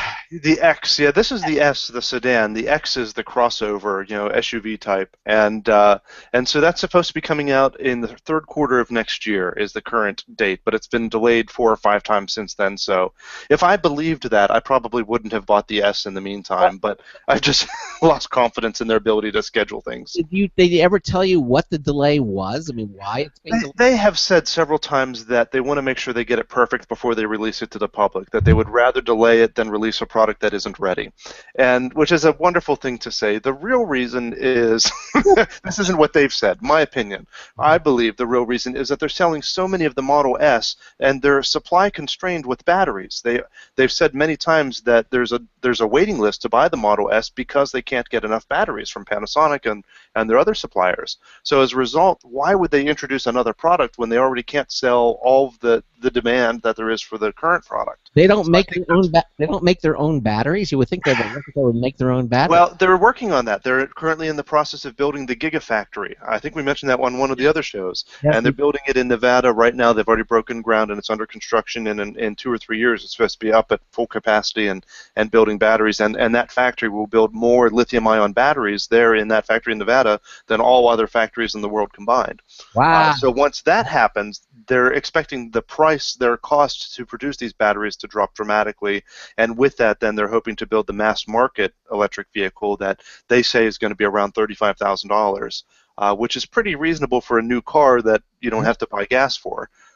So if they do that, they may actually start changing the industry a bit. And the infrastructure will probably be more in place, I would That's think. just it. And they're already so far above any other electric vehicle manufacturer as far as infrastructure goes. The superchargers all over the place, the speed and cost and accessibility of them, it's out of this world. If you were to buy an electric vehicle, it's for doing any kind of trips, you'd almost have to do a Tesla at this point. Well, let me ask you this, and that brings up an interesting question with the superchargers.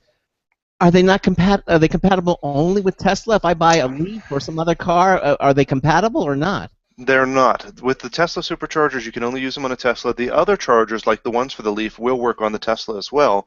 There's one type, the CHAdeMO, that is very popular in Japan that doesn't yet work with the Tesla, but they're making an adapter for that, or so they say. That was supposed to be out at the beginning of this year, and who the heck knows when that'll come out. But again, with the Tesla scheduling, that is one complaint I have about them. Is that a physical plug? I mean, it's just an adapter, or is there something electronic going on? There is something electronic going on in there, and I think that's the delay, is the communication between them. Because with all of these chargers, there's smarts that go in there. The high voltage doesn't connect in until the smarts say that everything is okay. And the same thing with the superchargers. If you were to pull up to a supercharger near you, and there probably is one a short distance from you, and pull that outlet out of the charging station and stick a paperclip in or whatever, you can't damage yourself. You can't electrocute yourself. There's low voltage there that talks to the car first before it turns the high voltage on. And checks to make sure everything's okay and all that sort of thing. So to answer your question, right now the superchargers only work on Teslas, but Elon Musk has said that he is willing to open that infrastructure up to other manufacturers who build electric cars. His requirement for that is that the car has to be able to accept the full speed of the charge, that he doesn't want a car coming in there that can only take it at at a rate 10 times slower than a Tesla can take it, because then they're going to be using up that spot. And so it needs to be a car that can accept that full level of charge, and there's not any out there just yet, but there will be. And the manufacturer of the other car has to divvy up their portion of that electricity that is used. They obviously Tesla isn't going to pay for the electric for other makers' cars. So let me ask you this then. So if I understand it correctly, so you're saying that these chargers, everything are completely free to use. That means basically you have no fuel costs when it comes to your automobile anymore. Right. If you go to and there are people who go to the superchargers on a regular basis, once a week or twice or every other week, to charge and get free fuel. So you could do that. That's not the intent of them. They're designed for road trips. Whenever you go somewhere where you would use more than your usual range, most owners charge at home at from solar or even off electric. It's a percentage of what it would be. What does it cost to charge up? Just using a normal electric 110 power to charge up your car, or whatever it is, what does it cost to charge it? I mean, around $1 per gallon would be the way to look at it. It depends very much on where you are in the country and how much your electric rates are. And there's some electric companies where the electric rate is much cheaper at night when you would charge an electric vehicle than it is during the day. So in those cases, it would be much less. If you have solar panels, obviously, it's much, much less. But somewhere around $1 a gallon is pretty close to a comparison. Are there any these, we call them superchargers, right? Yep. Supercharger, are they all across the country? I mean, are they in the Carolinas? Are they? I mean, they're all across the country, and actually in other countries as well. They're building them other places. I'm going to find the map and put it in the chat room right now. You can see where. Yeah, so you can see where it is. So boom, there you go. It's teslamotors.com/supercharger, and they talk about it a bit. And down there is North America, and they show you where the ones are now. And there's a little slider there to see the ones that are coming soon, and the ones that are supposed to be open by the end of this year, and the ones that are supposed to be open by the end of next year. And there are a couple of them. Looks like there's 2 of them in South Carolina and 3 of them in North Carolina, if I'm looking at that map closely enough. Whereabouts in the North Carolina? Where is it? Let me go to the interactive map, and here's I'll put another link in there of the interactive map. Let's see here. If I zoom out here and go down to North Carolina, it looks like there's several of them there. There's one here just outside of Greensboro in Burlington, North Carolina. There's one over here in Raleigh. There's one over here in Rockmount. I don't know where Rocky Mount. There's one in Plymouth, and there's one down here in Lumberton. Yeah. Oh, Lumberton, that hellhole. Kidding. We don't want to our listeners in that. Ben can do without the Lumberton listeners. Yes, exactly. Evidently. Well, and I'm up here in rural Pennsylvania. There's not a whole lot, but actually about 20 or 30 minutes south of me is Hagerstown, Maryland. We're very south central Pennsylvania, and there's superchargers there that I've actually used twice now and been able to plug in and charge. There actually 3 times. I did it twice myself, and my wife did it once. You can't click on the map. I'm trying to click on the map. You can't narrow it down. You can't go down. If you look at the second link I posted, it's more interactive. The first link shows their progress and the ones they hope to have open over the next several months and years. But the second link is the interactive one that shows you the ones that are currently open. Okay, yeah. And it's so weird though that I'm actually looking at the map now, and it seems like there are actually states that don't have like a single supercharger in them. There are, yeah, that's interesting. And Missouri is one of those states, which is something I've noticed because we're planning this trip to Denver. There are rumors that there's a couple locations specifically in Missouri that people say they're getting permits to build them, but they haven't yet. And it's also interesting that some of the states that don't have the superchargers are the ones that are fighting Tesla on their ability to sell cars in that state, which may be coincidental, I don't know. But but they plan to have them along the major highways. And, of course, as they build this out, they're going to do it along the major highways first, like 70 and whatever, the 90 and so on. So some states just don't have major thoroughfares that go through them. So not yet. We'll eventually get to them, but obviously the first priority are the major highways. Okay. All right. Well, I'll tell you now. You wanted. I understand you have a quiz for us that we want to do. I do indeed, and this goes back to our topic earlier in the program. Do you remember what our main topic was that we started with? We started. That's not the first question of the quiz, by the way. You don't get any points for this. I'm just seeing if you're paying attention. Captchas? Yes, that's right, captchas. Yeah. So let me bring up my quiz here. So this goes back to the captchas, our earlier topic before we got into this exciting world of EVs. So I entitled this "Captcha Me." Captcha Me. I thought that was clever. I appreciate it. And Craig gets an extra point for laughing at my joke. All right, so we've got 7 questions as usual. It's going to be. Never mind. Okay. And Ben loses a point for the fake laugh. That's the way it works, Craig. So we've got 7 questions as usual, and this is closest to the pin sort of thing, closest to the number. So our first question is that one of the first uses for CAPTCHA was by Alta Vista. Maybe Craig remembers Alta Vista. And it was one of the first major search engines. And they wrote a CAPTCHA program to avoid bots from submitting URLs to their search engine. In what year was that search engine launched, Alta Vista? And I think Ben goes first. Okay. Sure. Okay, well, let's go with the fact that I've never heard of Alta Vista. So. I've never heard of Alta Vista? That's really? sad. Yeah, no. I started using computers like when people were born. So. We're not people, Craig. I'm gonna say 92. All right. And Craig, what's your guess? 93. Really? You were around and you're still hedging bets? Well, he's wise to do so. The correct answer is 1995. So Craig is closer, gets that point. 1995. Huh. 1995. There you go. Okay. And that was so before one Google, for Craig. by the way. I think that was 3 years or so before Google started. Before Google. And Alta Vista was huge back in the day. And a lot of people, Craig, you may remember this. Alta Vista was well known for Babelfish. They're the company that started that online translating program. Google has their own now, but Alta Vista was very popular for theirs. So, so anyhow, when Alta Vista was originally started back in 1995, 1996, initially they ran on 5 servers. And how much RAM did they have combined on those 5 servers? If you add them all up, how much RAM did they have, Craig? All 5 servers. How much? Not storage. You're talking about RAM, memory. That's correct. RAM. Memory. And it was what year? 1995. 1995, 1996, right in that area. Okay. Craig, you're following. I would say. It takes a minute to Google this. Give him a second. I'm not Googling. I would say. He's trying to use Alta Vista to look it up, but it doesn't exist anymore. A gigabyte of RAM. And Ben. See, I was gonna go along the same route. It's they were probably chugging along in '95 with a blazingly fast 4 gigs of RAM. See, you see what he did there, Craig? You see he didn't say 1.1 or. And Ben is correct. It's actually 5.5 gigs of RAM. Wow. Okay. But if you average that across the server, some of the servers actually had 200 megs of RAM, and then the database ones had much more than that. But all of them together was 5.5 gigabytes of RAM. Okay. And how much RAM do you have in your phone right now? I don't. Yeah, exactly. And that ran the biggest search engine in the world at the time. Yeah. Anyhow, I'm trying to make Ben think of how old Craig and I actually are. Alta Vista. This is question number 3, and right now we are we tied? We are tied. Yes. Yep. So question number 3. Alta Vista High School is located in Mountain View, California. How many students are enrolled there? Oh, God. And this goes to Ben.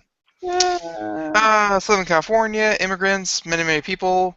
I'm gonna say a good-sized high school. A good-sized high school probably has about 3,500 nowadays. All right. 3,500? High school, I would say 3,400.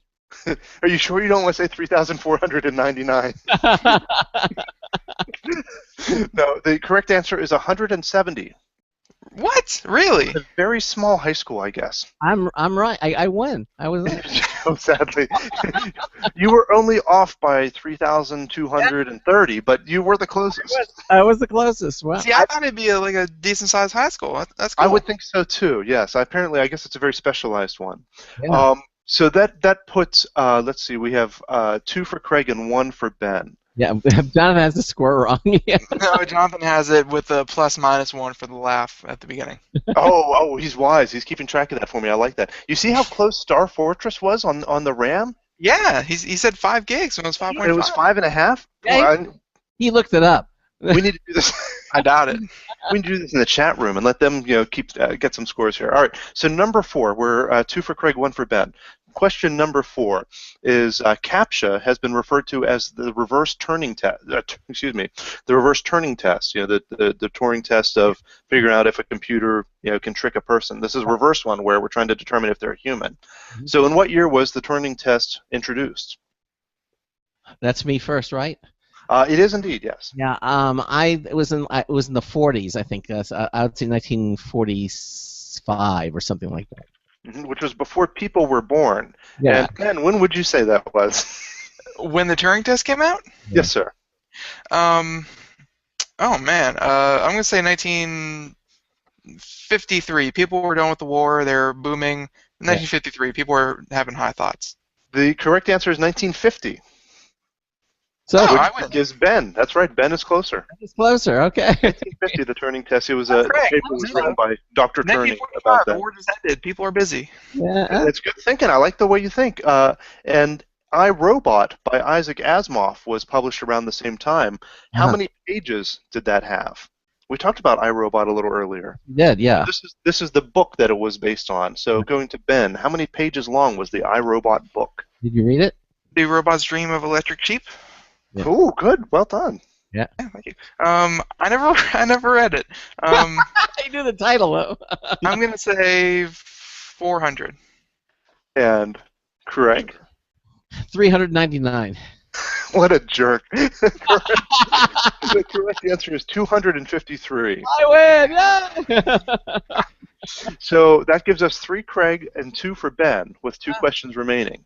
Very close game this time. This is exciting. Yeah. So Ben has never read the iRobot book, but have you seen the movie? Yes. Yes, Will Smith, yes. You've both seen the movie. It's a good movie, I think. So the movie iRobot was released in 2004. How much did it make during its opening weekend? Is it pretty good? This is to Craig, yes. Is it pretty good? About, I would say 45 million. 45 million? Yeah. And to Ben? Man, Craig actually had a pretty good guess there. I'm going to say 70 million. You guys have great guesses. The correct answer is 52 million. That does give it to Craig. Yeah. Yep, exactly. I'm impressed though. I wouldn't have even known the realm of which to guess. I wouldn't know to guess 5 or 50. I'm impressed that you got so close actually. Yeah. So that's a well-deserved point there. So our score so far is 2 to Ben, 4 for Craig. Kind of the inverse of what most of these games has gone. And we've 1 question left. So as usual, this last question is worth 100 points. And so number 7 here, our last question. Google's revenue last year was 59 billion with a B. But how many employees do they have? And this is to Craig. Oh, I saw that movie about Google and the working. I would say they had about, I'd say 300. 300. All right. And I'm gonna give Ben a clue. It's more than there are students at Alta Vista. See, they pretty much own their own town. So I'm going to say more than 300 because there's got to be a baker in there somewhere. I'm going to say 1,300 people. 13. You see, he didn't say 301. I like the spirit. He's got a good sportsman-like conduct there. Yeah. The correct answer is 55,030. Wow. See, I was getting 13,000, but Craig said 300, and it scared me from the big numbers. Even if you had gone 13,000, you would have been much closer. Yeah. So, the final score, very close this time, though. I'll give you credit for that, Ben, but it was 3-4. Craig is the winner this time. Finally, we have Craig as the winner on one of them. If I'm not mistaken, this might be the first Craig. Alta Vista. All I had to do was go to an old school, search engine that Ben's never heard of before. Oh, Our man. quiz next time will be on MS-DOS. We'll see how Yeah, right. That'll go. some other ancient artifact that Ben's never. Is that what you said? You'd never heard of Alta Vista before? I mean, actually, just yesterday, Fort in the chat room, Jonathan in the chat room actually mentioned that he's still. I'm sure it was a joke. Still using Alta Vista to look it up. And Sadly, it must be a joke, because if you go to Alta Vista, it just redirects you to Yahoo now, so it's just a sad thing. I've never used it before. Like, it was never a relevant search engine for me. Yeah, it was really big back in the day. I remember it was because Yahoo, when it first started, Craig and those in the chat may remember, is it really wasn't a search engine per se. It was a directory. I mean, that was Yahoo standard for organized directory or whatever it was. I forget the acronym now, but it was a directory like a phone book. You would go to a category. You'd go to radio shows, and you'd find Computer America in there. It wasn't like you would search for keywords. And so Alta Vista was that. They tried to index the internet, which was wild and crazy back then. And of course then Google came along and away went Alta Vista long term. Well, Yahoo was really was the king of the mountain for a while before. Oh, certainly. Before Google came out, and then Yahoo was my first search engine, so. Yeah, Yahoo was one of my, but Google came out, and then it just caught on, and that's it. Yeah. Now, Yahoo eventually bought Alta Vista, and I believe they used Alta Vista search engine as their search engine for a while. Yeah. But then Alta Vista just disappeared, and well, because Google still uses Pigeon ranking, I think, but that's Pigeon ranking. Yeah. What's this? Oh, Pigeon ranking. That's how they rank the different thing. They use pigeons. I didn't realize. One of the goofs out of it's still up too. I think it's there. Hey, before you leave, I want to talk a little bit about this Star Wars clip. Yes. How do you like that? Just before the show, Craig finally watched the Star Wars trailer for Episode 7. No. What did you think, Craig? I thought they didn't show enough. Obviously, it was. Well, you might as well not even see the movie after seeing that. Yeah. It's a 90-second trailer, and I think there's about 30 seconds of actual video during that 90-second trailer. Text, then they show you a blurb. And black screens, yeah. Mostly black screens, and they show little peeks at it. Obviously, the graphics and the CGI look amazing from what I can see, but. You don't know anything really about the actors. I'm sure Harrison Ford is going to be somewhere in there, but we don't see him. I think all the original Star Trek. Now you see, there's the story. I forgot about that. We'll talk about that, but the Star Wars cast is. I think a lot of them are going to be in there. Harrison Ford and Princess Leia and I even think Luke Skywalker that they've contracted these actors to. Hamilton. That's pretty cool. Mark Hamill, yeah, exactly. They're all alive. Yeah. And they're just older, but that fits because that's what they're supposed to be. It's 20 years later. Yeah. How many years? This one takes place 20 years after the end of episode 6. Okay, so 20 years later. So. Okay. That's pretty awesome. That's cool that they're doing that. I'm excited to see it, and I know a lot of people who saw this trailer were excited because it didn't look like it was overdone with effects like some of the more recent Star Wars have been criticized for. With not that I'm not a big fan of Jar Jar, but a lot of people really didn't like some of the effects in some of the recent films. And I don't know if you guys have seen this yet, but there's a pretty funny video going around. I'm gonna post it in the chat room right now of the Episode 7 trailer modified to be a George Lucas special edition. And it's a joke. It's one that someone's modified to look like it, but it looks very much like the original. So if you haven't seen the original trailer, go watch that first and then watch this one. Otherwise, you might not get the jokes. It's the one that they just posted in the chat room, you said? Yep, I just posted it in there, and at YouTube there. And after you've seen the original one, you'll enjoy this a little bit. And it's just like the original one, but with extra CGI in it, just to be over the top. And they call it the George Lucas Special Edition Star Wars 7 trailer. Definitely have to. It's pretty funny. So I was going to show this to my wife to show her this funny trailer, and I said, well, and I realized, she's not quite as much of a geek as we are, and I said, you know who George Lucas is, right? And she says, yeah, he's the guy who made Star Trek. Oh. See, but now, soon coming up, she could probably get that mixed up and it'd still be okay because what's his face? Yes. Director. Yes, you're right. The director is the guy who had done the Star Trek episode. I would say J.J. Abrams. Is that right? J.J. Abrams. Yeah, that's right. Yeah. And now he's doing Star Trek and Star Wars. But as far as I know, George Lucas wasn't ever associated with Star Trek. That's true. But I want to give her partial credit because she did have star right. She had the right idea. There's 1 out of 2 words she had it right. But I wonder how many times J.J. Abrams has crossed and mixed those up and talking. Right, we're gonna have Spock get into the X-wing, and then the Klingons are going to invade the Death Star. And do you think there'll be any hidden Easter eggs in there? Things like that. They'll have a little Luke, wasn't R2D2 in one of the Indiana Jones movies? It's like a trash can, I think, right?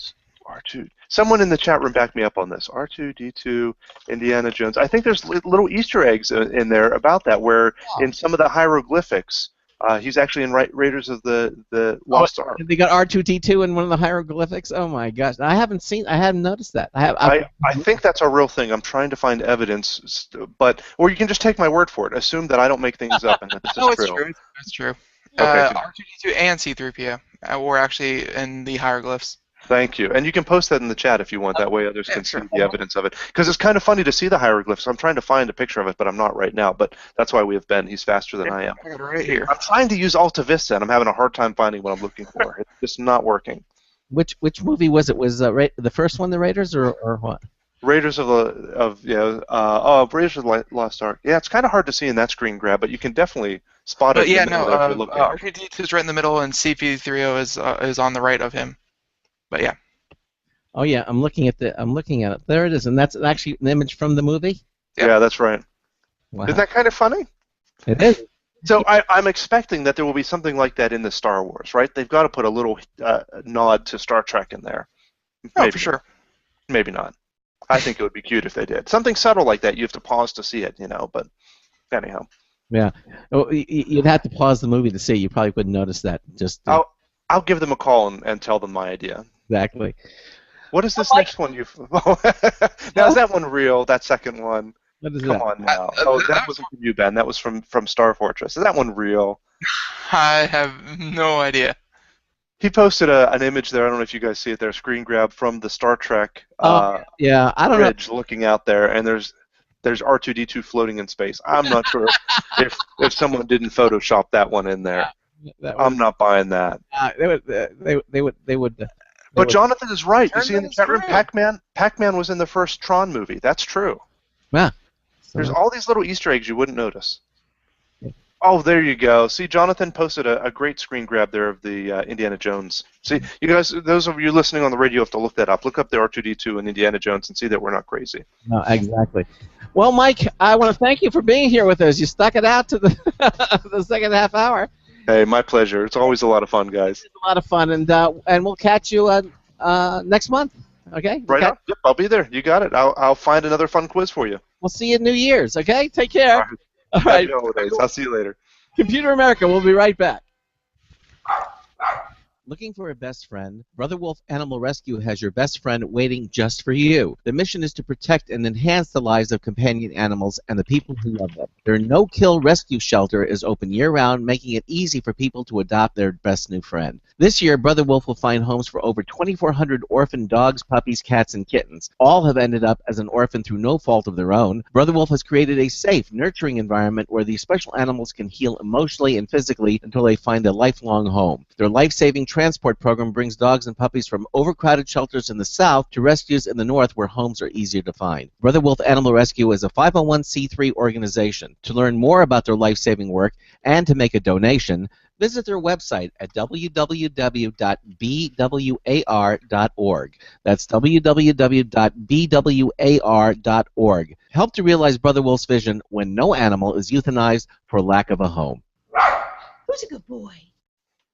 Don't complain about your cable bill going up and up and up. Do something about it. Grab a pencil and jot down this special number, 1-866-663-MY-TV. The more cable TV rates go up, the better digital satellite TV looks. So, disable the cable and get more of your favorite channels in 100% digital quality for less money. Call 1-866-663-MY-TV right now to sign up for packages starting as low as $19.99 and up to 4 rooms. And there's no equipment to buy. That includes your free HD TV upgrade, your free DVR upgrade, and your free professional installation. And the best part, the pristine digital picture and sound. Call 1-866-663-MY-TV. So, what are you waiting for? Pull out your major credit or debit card. Call 1-866-663-MY-TV. 1-866-663-MY-TV. Disable the cable, cut costs, and get more. Call 1-866-663-MY-TV. 1-866-663-MY-TV. Hey, you. This is Marty Winston with a News Tips Bulletin Review for Computer America. This time, the 180S Bluetooth ear warmer headset. If you ever try to slip earbuds inside your earmuffs, you know that no success at that lasts very long, and sometimes one or the other can make it hard to wear a warm hat. 180S managed to put a USB rechargeable battery, a fixed volume amplifier so your music source controls the volume, and a Bluetooth receiver inside some effective ear warmers, the kind that go behind your neck and stay on with a little spring tension in the band. We should add, they're adjustable. That tension also results in good coupling to the ears, and the audio we heard was amazingly good for such a strange marriage of purposes. Bottom line, the 180S Bluetooth ear warmers will keep your ears from turning blue in the cold and you from feeling those I miss my earbud blues. This is Marty Winston with a News Tips Bulletin Review for Computer America. Welcome back to the Computer America Show. It is 34 minutes past the hour. Mike Cermak just left us. We're still heartbroken, but, you know, time moves on. And, we had a quiz, interesting discussions, talked about his new electric cars from Tesla, and it was a good hour and a half. Yes, it was, and it's archived. So if you want to listen to it again, it's certainly going to be up there under our archives pull-down menu at the top of the Computer America screen, a homepage. Actually, any of our pages, it's up there. So you can listen to it, you can watch it. We archive the videos. Everything's there at computeramerica.com. That said, I guess we should turn to the news. Okay? So, yeah, for sure. I mean, look. I mean, I don't want to toot our own horn. You know, I really don't. But yeah, I know. But it's true. A lot of the stories that we do, we get them before you see them on TV or you see. I mean, we'll be watching the news and we'll say, we just did that story and we did that story. You know. Yeah, it's I mean, I really do, because I'm the one that collect them, and, like, I try to get them from sites that everyone else then goes to, you know, to get their information. Because, you know, when I try to get it, it's as close to the source as possible, and it's always the day of. It's not like you're going to be hearing about something that's like, oh, yeah, I heard about that 3 months ago, and, you know, and they're just now talking about it. No, you know, whenever we do news on the show, it's going to be extremely relevant and timely. Yeah, exactly. Well, Fortress just put a Star Trek Easter eggs link in the chat room. I should check that one out. All right, well, let's do some news because we got a lot of interesting stories to talk about. Okay. Tonight's Computer and Technology News is brought to you by Slimware Utilities. the official optimization software of Computer America. You can visit them at slimwareutilities.com to clean, speed up, and optimize your Windows system for free, absolutely free. Everything at the Slimware Utilities website is completely free. It's no catch, no hook. They're not, I'll use them and then they charge you later on for the full version. None of that. Okay. There's no reason in the world for you not to go to slimwareutilities.com and download everything there. Really, whether you're going to use it immediately or use it later on, just have them in your toolkit, and you can use them when you need them, completely free. Slimwareutilities.com. Go there, download everything. You'll be happy that you did, and you'll thank us for it. Slimwareutilities.com. Did you want to do the first story for tonight? Sure. Yeah. Actually, speaking of which, we actually had a listener send in a news. Apparently, he picked up something. This was actually published yesterday afternoon, and I didn't get it for some reason. I didn't sniff it out, and he did, and he felt it was relevant, and I agree. So we'll do this story that he actually picked out, and this is from CNET, and again released last night, and its ultrasound creates a haptic shape that can be seen and felt. Yeah. Yes, yeah, that is very cool. Very cool. So a team at the University of Bristol has used ultrasound to create three-dimensional shapes in midair that can be touched and seen. It's pretty cool. So there are lots of potential uses for mid-air haptics. Gaming immediately springs to mind, of course. Imagine if you could feel a physical ball while playing with the Kinect, for instance. User interfaces for a variety of technology would be another, particularly if it was combined with holographic visuals, Iron Man style. That'd be awesome. And there would be some pretty interesting potential uses for for medical technology, such as being able to see and feel around inside a 3D model of a CT scan to touch a tumor. Gross.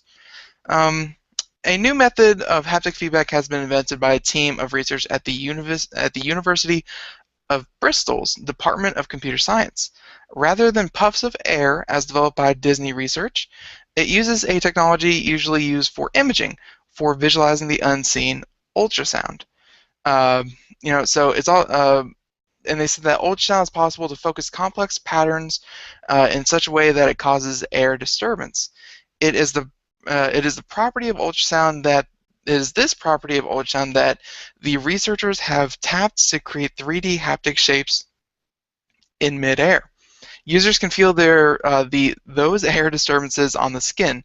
Moreover, those patterns can be formed into 3D shapes. So I'm guessing it takes some kind of like fog or something like that, and it kind of shapes it.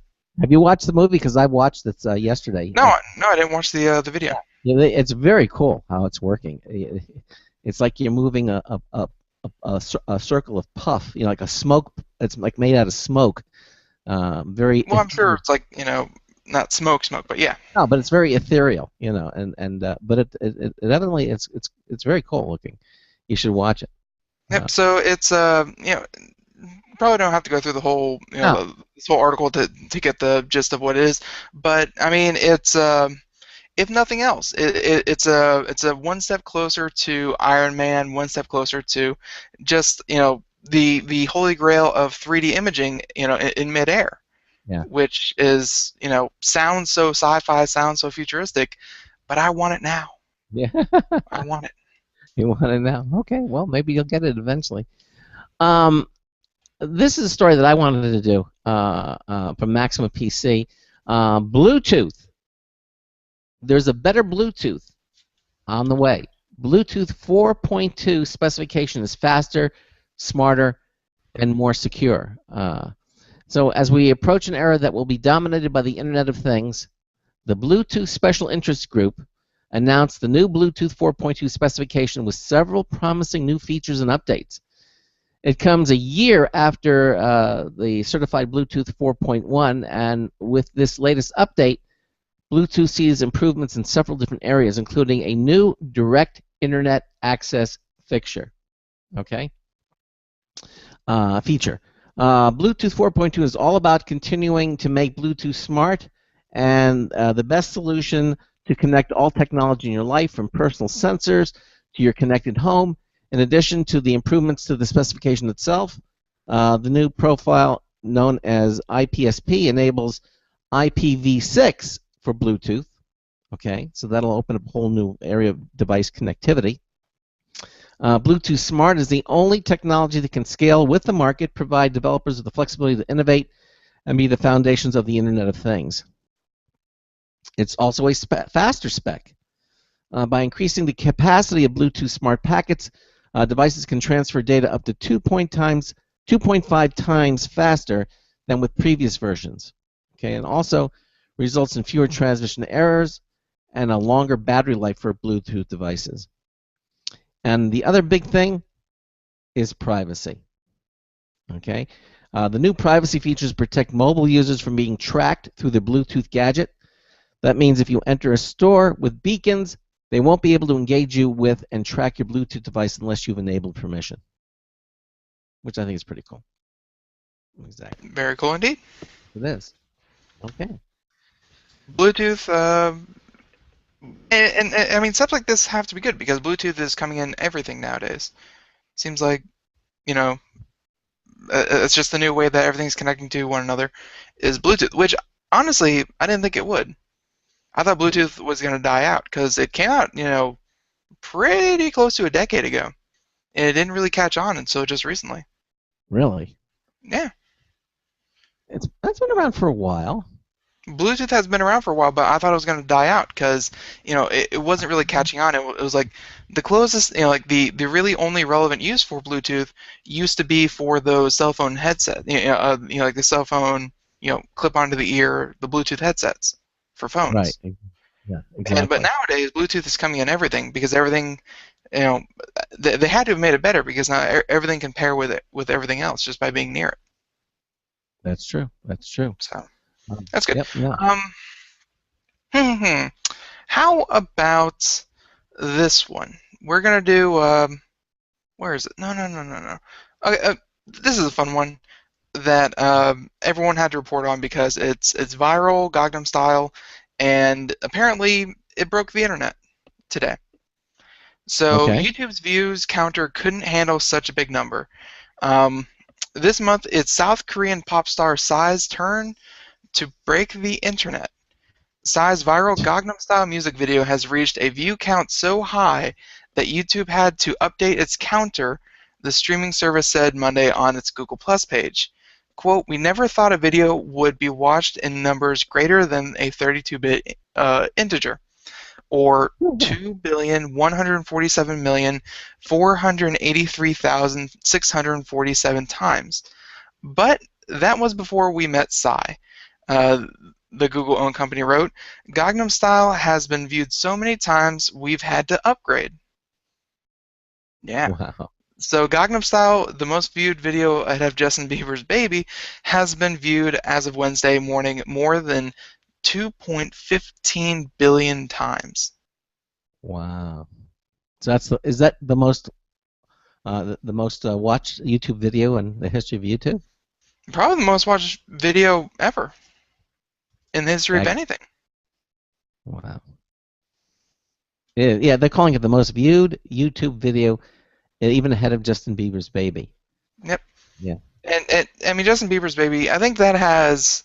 I haven't seen it in a while because I normally don't listen to it ever. But I remember looking it up, and they had about 800,000 or 800 million. I'm sorry. So I mean, Gangnam Style, it really just blew everything out of the water. Is it still as popular as it was, or is it slowing down now? I would think. I mean, right now, I would say the only reason that it's still getting views is because it's one of those. If you could think of it like this, it's an internet landmark. Okay. Yeah. It's a piece of internet history. The first video to not only reach 1 billion views, but the first video to reach 2 billion views. Wow. And now the first video to reach 2.15 billion views, which of course broke, Google's counter. Yep. Wow. Well, we've been talking about artificial intelligence. Could you imagine having something like that in your car, and if you sound inebriated, the car won't let you drive it. Really? Yeah. That's not good.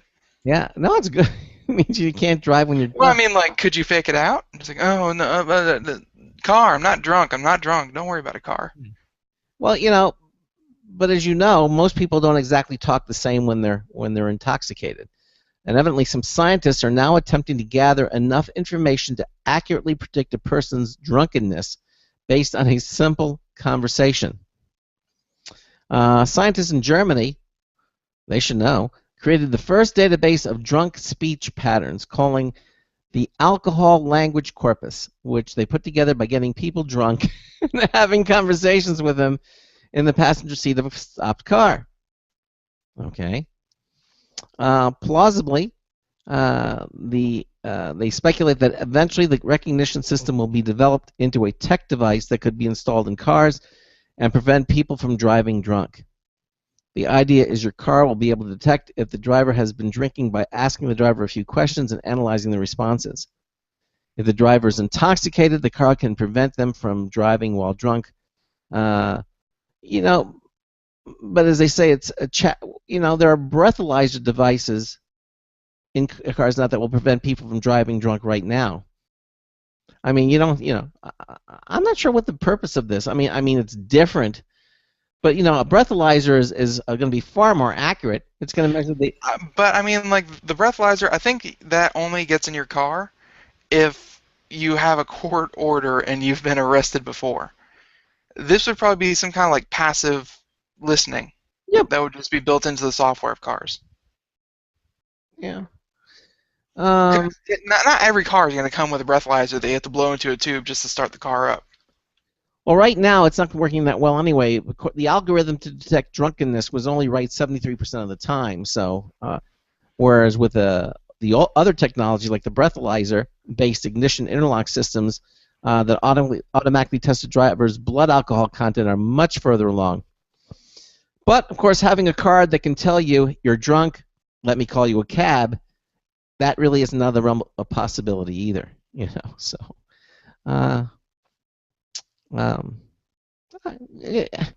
It's the first step. I mean, I'm sure they just had 10 nerds who got drunk for science, of course, and they've been using it that way. I mean, it's the beginning stages of it, but something like this would be put into most cars that would just be passively listening.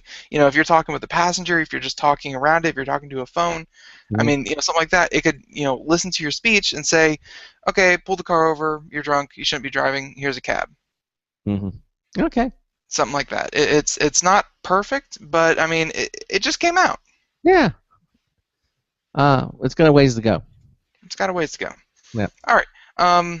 This next story, this one's been making a lot of noise all over the internet because it's a good idea, but people are charged on either side of this debate, and that is body cams. Cameras for bodies, and they're cameras that you put on bodies, but not just any bodies. You put them on police bodies. Okay. So we have an article here from Engadget. This is the New York Police Department dispersing body cameras amidst police brutality uproar. Okay. So the New York City's brass hasn't fully committed to tricking out its nearly 35,000 people. That's a lot of cops with body cameras yet, but the mayor is eager to give them a shot. That's why the New York Police Department is testing the waters with a pilot program that'll see select officers from 6 commands throughout the city go about their daily duties while wearing matchbook-sized cameras on their chest, according to the New York Times. That the first batch of 54 camera-equipped cops could be on the streets in certain sections of the city as early as this weekend. Although 54 out of 35,000, that's not a lot. No. You think they'd be able to make a bigger effort at this? Well, but, it's cost. It's very expensive. Body cameras? Well, let's say each camera's $100. That sounds a bit high. Yeah. Really? Yeah, for a camera that just goes onto its own little internal, micro USB chip. I don't know. That seems high. Well, okay. But even so, $100, $5,000, even that, for New York City, that seems really low. But at any rate, the mayor hopes that by strapping cameras to police officers' chests will improve accountability and ease tensions between city residents and the cops charged with protecting them. Whether they actually help is another issue entirely. The announcement might be welcome news if you think sunlight is the best disinfectant, but still others are concerned, and perhaps rightfully so, that not even hard video evidence is enough to condemn cops when they act inappropriately. They have a case in point here. A Staten Island grand jury earlier today declined to indict Daniel Pantalone. an officer. What? Yeah. Okay. Pantello? Yeah. Okay.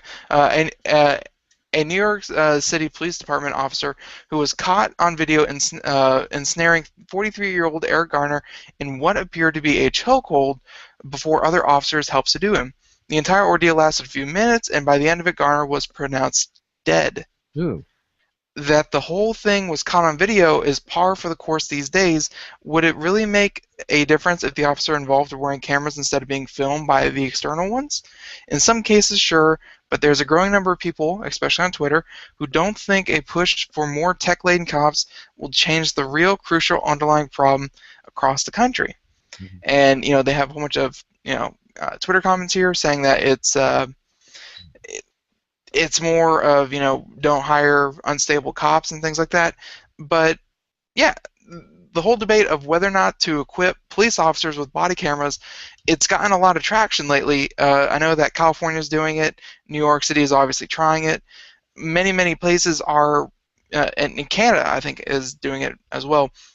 They're trying to do this because if you look at it like this, if you put body cameras on cops, it doesn't just protect the people who are dealing with the cops. Yes, you can say, this officer was treating me unfairly. He was just right from the get-go. He was accusatory. He was, being abusive, that kind of thing. The person is protected because then there's video footage of that. Yeah. Well, we see that with traffic cops. I mean, they with the squad cars, they pull over people, and we've seen. Yeah, and then they just be. The dashboard cams catch everything. Yeah. But now, and traffic stops are one thing because obviously you have the dashboard cam. But what about officers that are just walking around the city, patrolling? Mm-hmm. They're not, they don't have the same the same dashboard cam following them around. Yep. So with body cams, it doesn't just protect the people, but it also protects the cops, because then it's not his word against it's not the officer's word against the person's word. It is now video footage of what happened. Yeah. If now they're going to know if the person dealing with the cop was belligerent or if the cop was belligerent. Who was really throwing out the heated words? Who was really the one escalating the situation? And if cops were just wearing these cameras, they'd have footage. The good cops, they have the footage to back up that they did everything right. No more of this, oh, he abused me, oh, he beat me, police brutality, police brutality.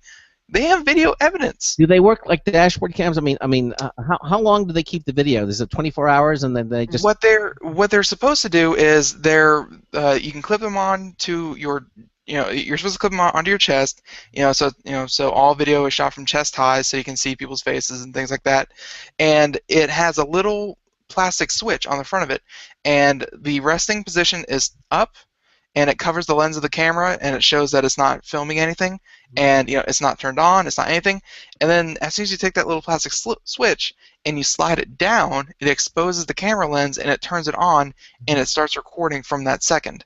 So what officers are supposed to do is, right before they start talking with citizens, before they have any interactions with the public, they're supposed to turn on their body cam, do their business, and then turn it back off. And it usually lasts, the whole 8 hours, or however long they have to patrol. And then they drop it off, and then they pick up a new one the next day. And it gets recycled again. And they probably have a cycle of it of someone just sitting there downloading all the videos. What about and archiving them. What about the dashboard cams? The same way? I mean, they just. I have no idea how the dashboard cams work. Yeah. But as far as body cams go. Yeah. That's how they work.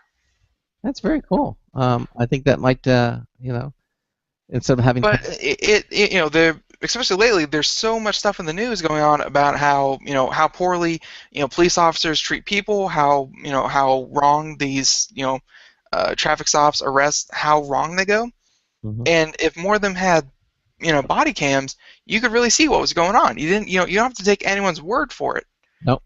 What really happened.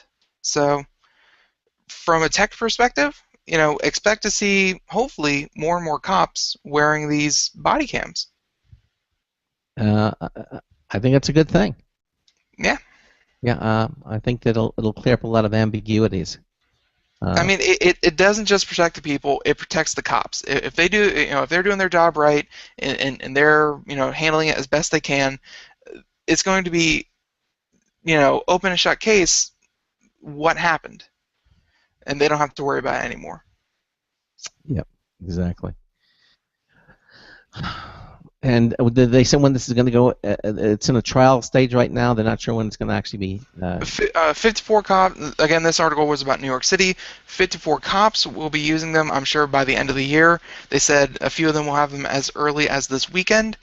But I mean, assuming this goes well, and there have actually been studies where I forgot where this was held, but they showed that cops who were wearing body cams, their reports, like people reporting the officers for being rude or whatnot, complaints, the officer complaints went down 86%. Yeah.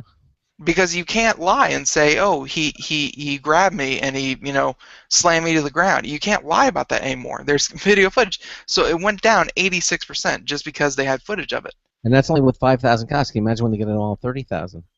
Well, no, that was a different case study otherwise. This article that we're talking about, this is all in New York City. 54 have them, and assuming this test goes well, and prior tests in other places have gone well, then the mayor's hoping to equip the entire New York City Police Department with these cameras.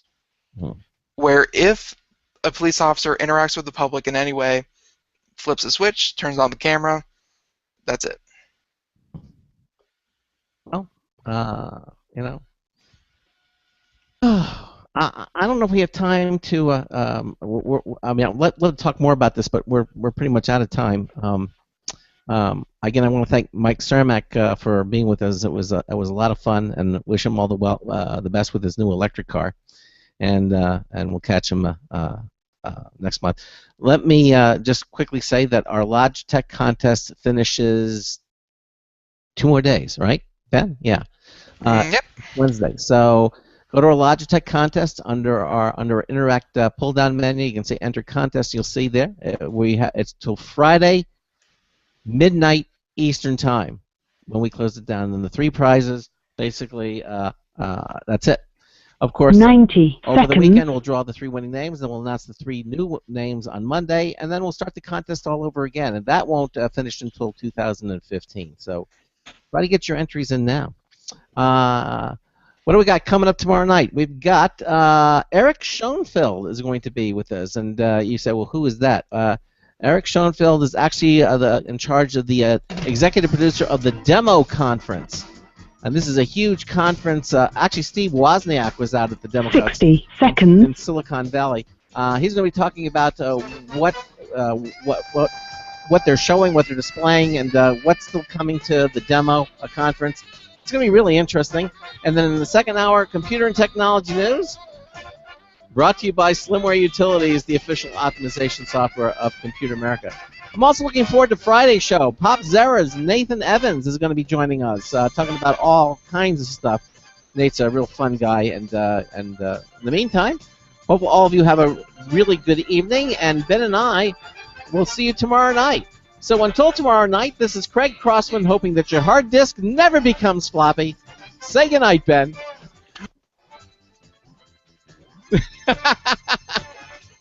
Nope, good night. 10 seconds. See, he made it before the 10-second announcement. Good night, everybody.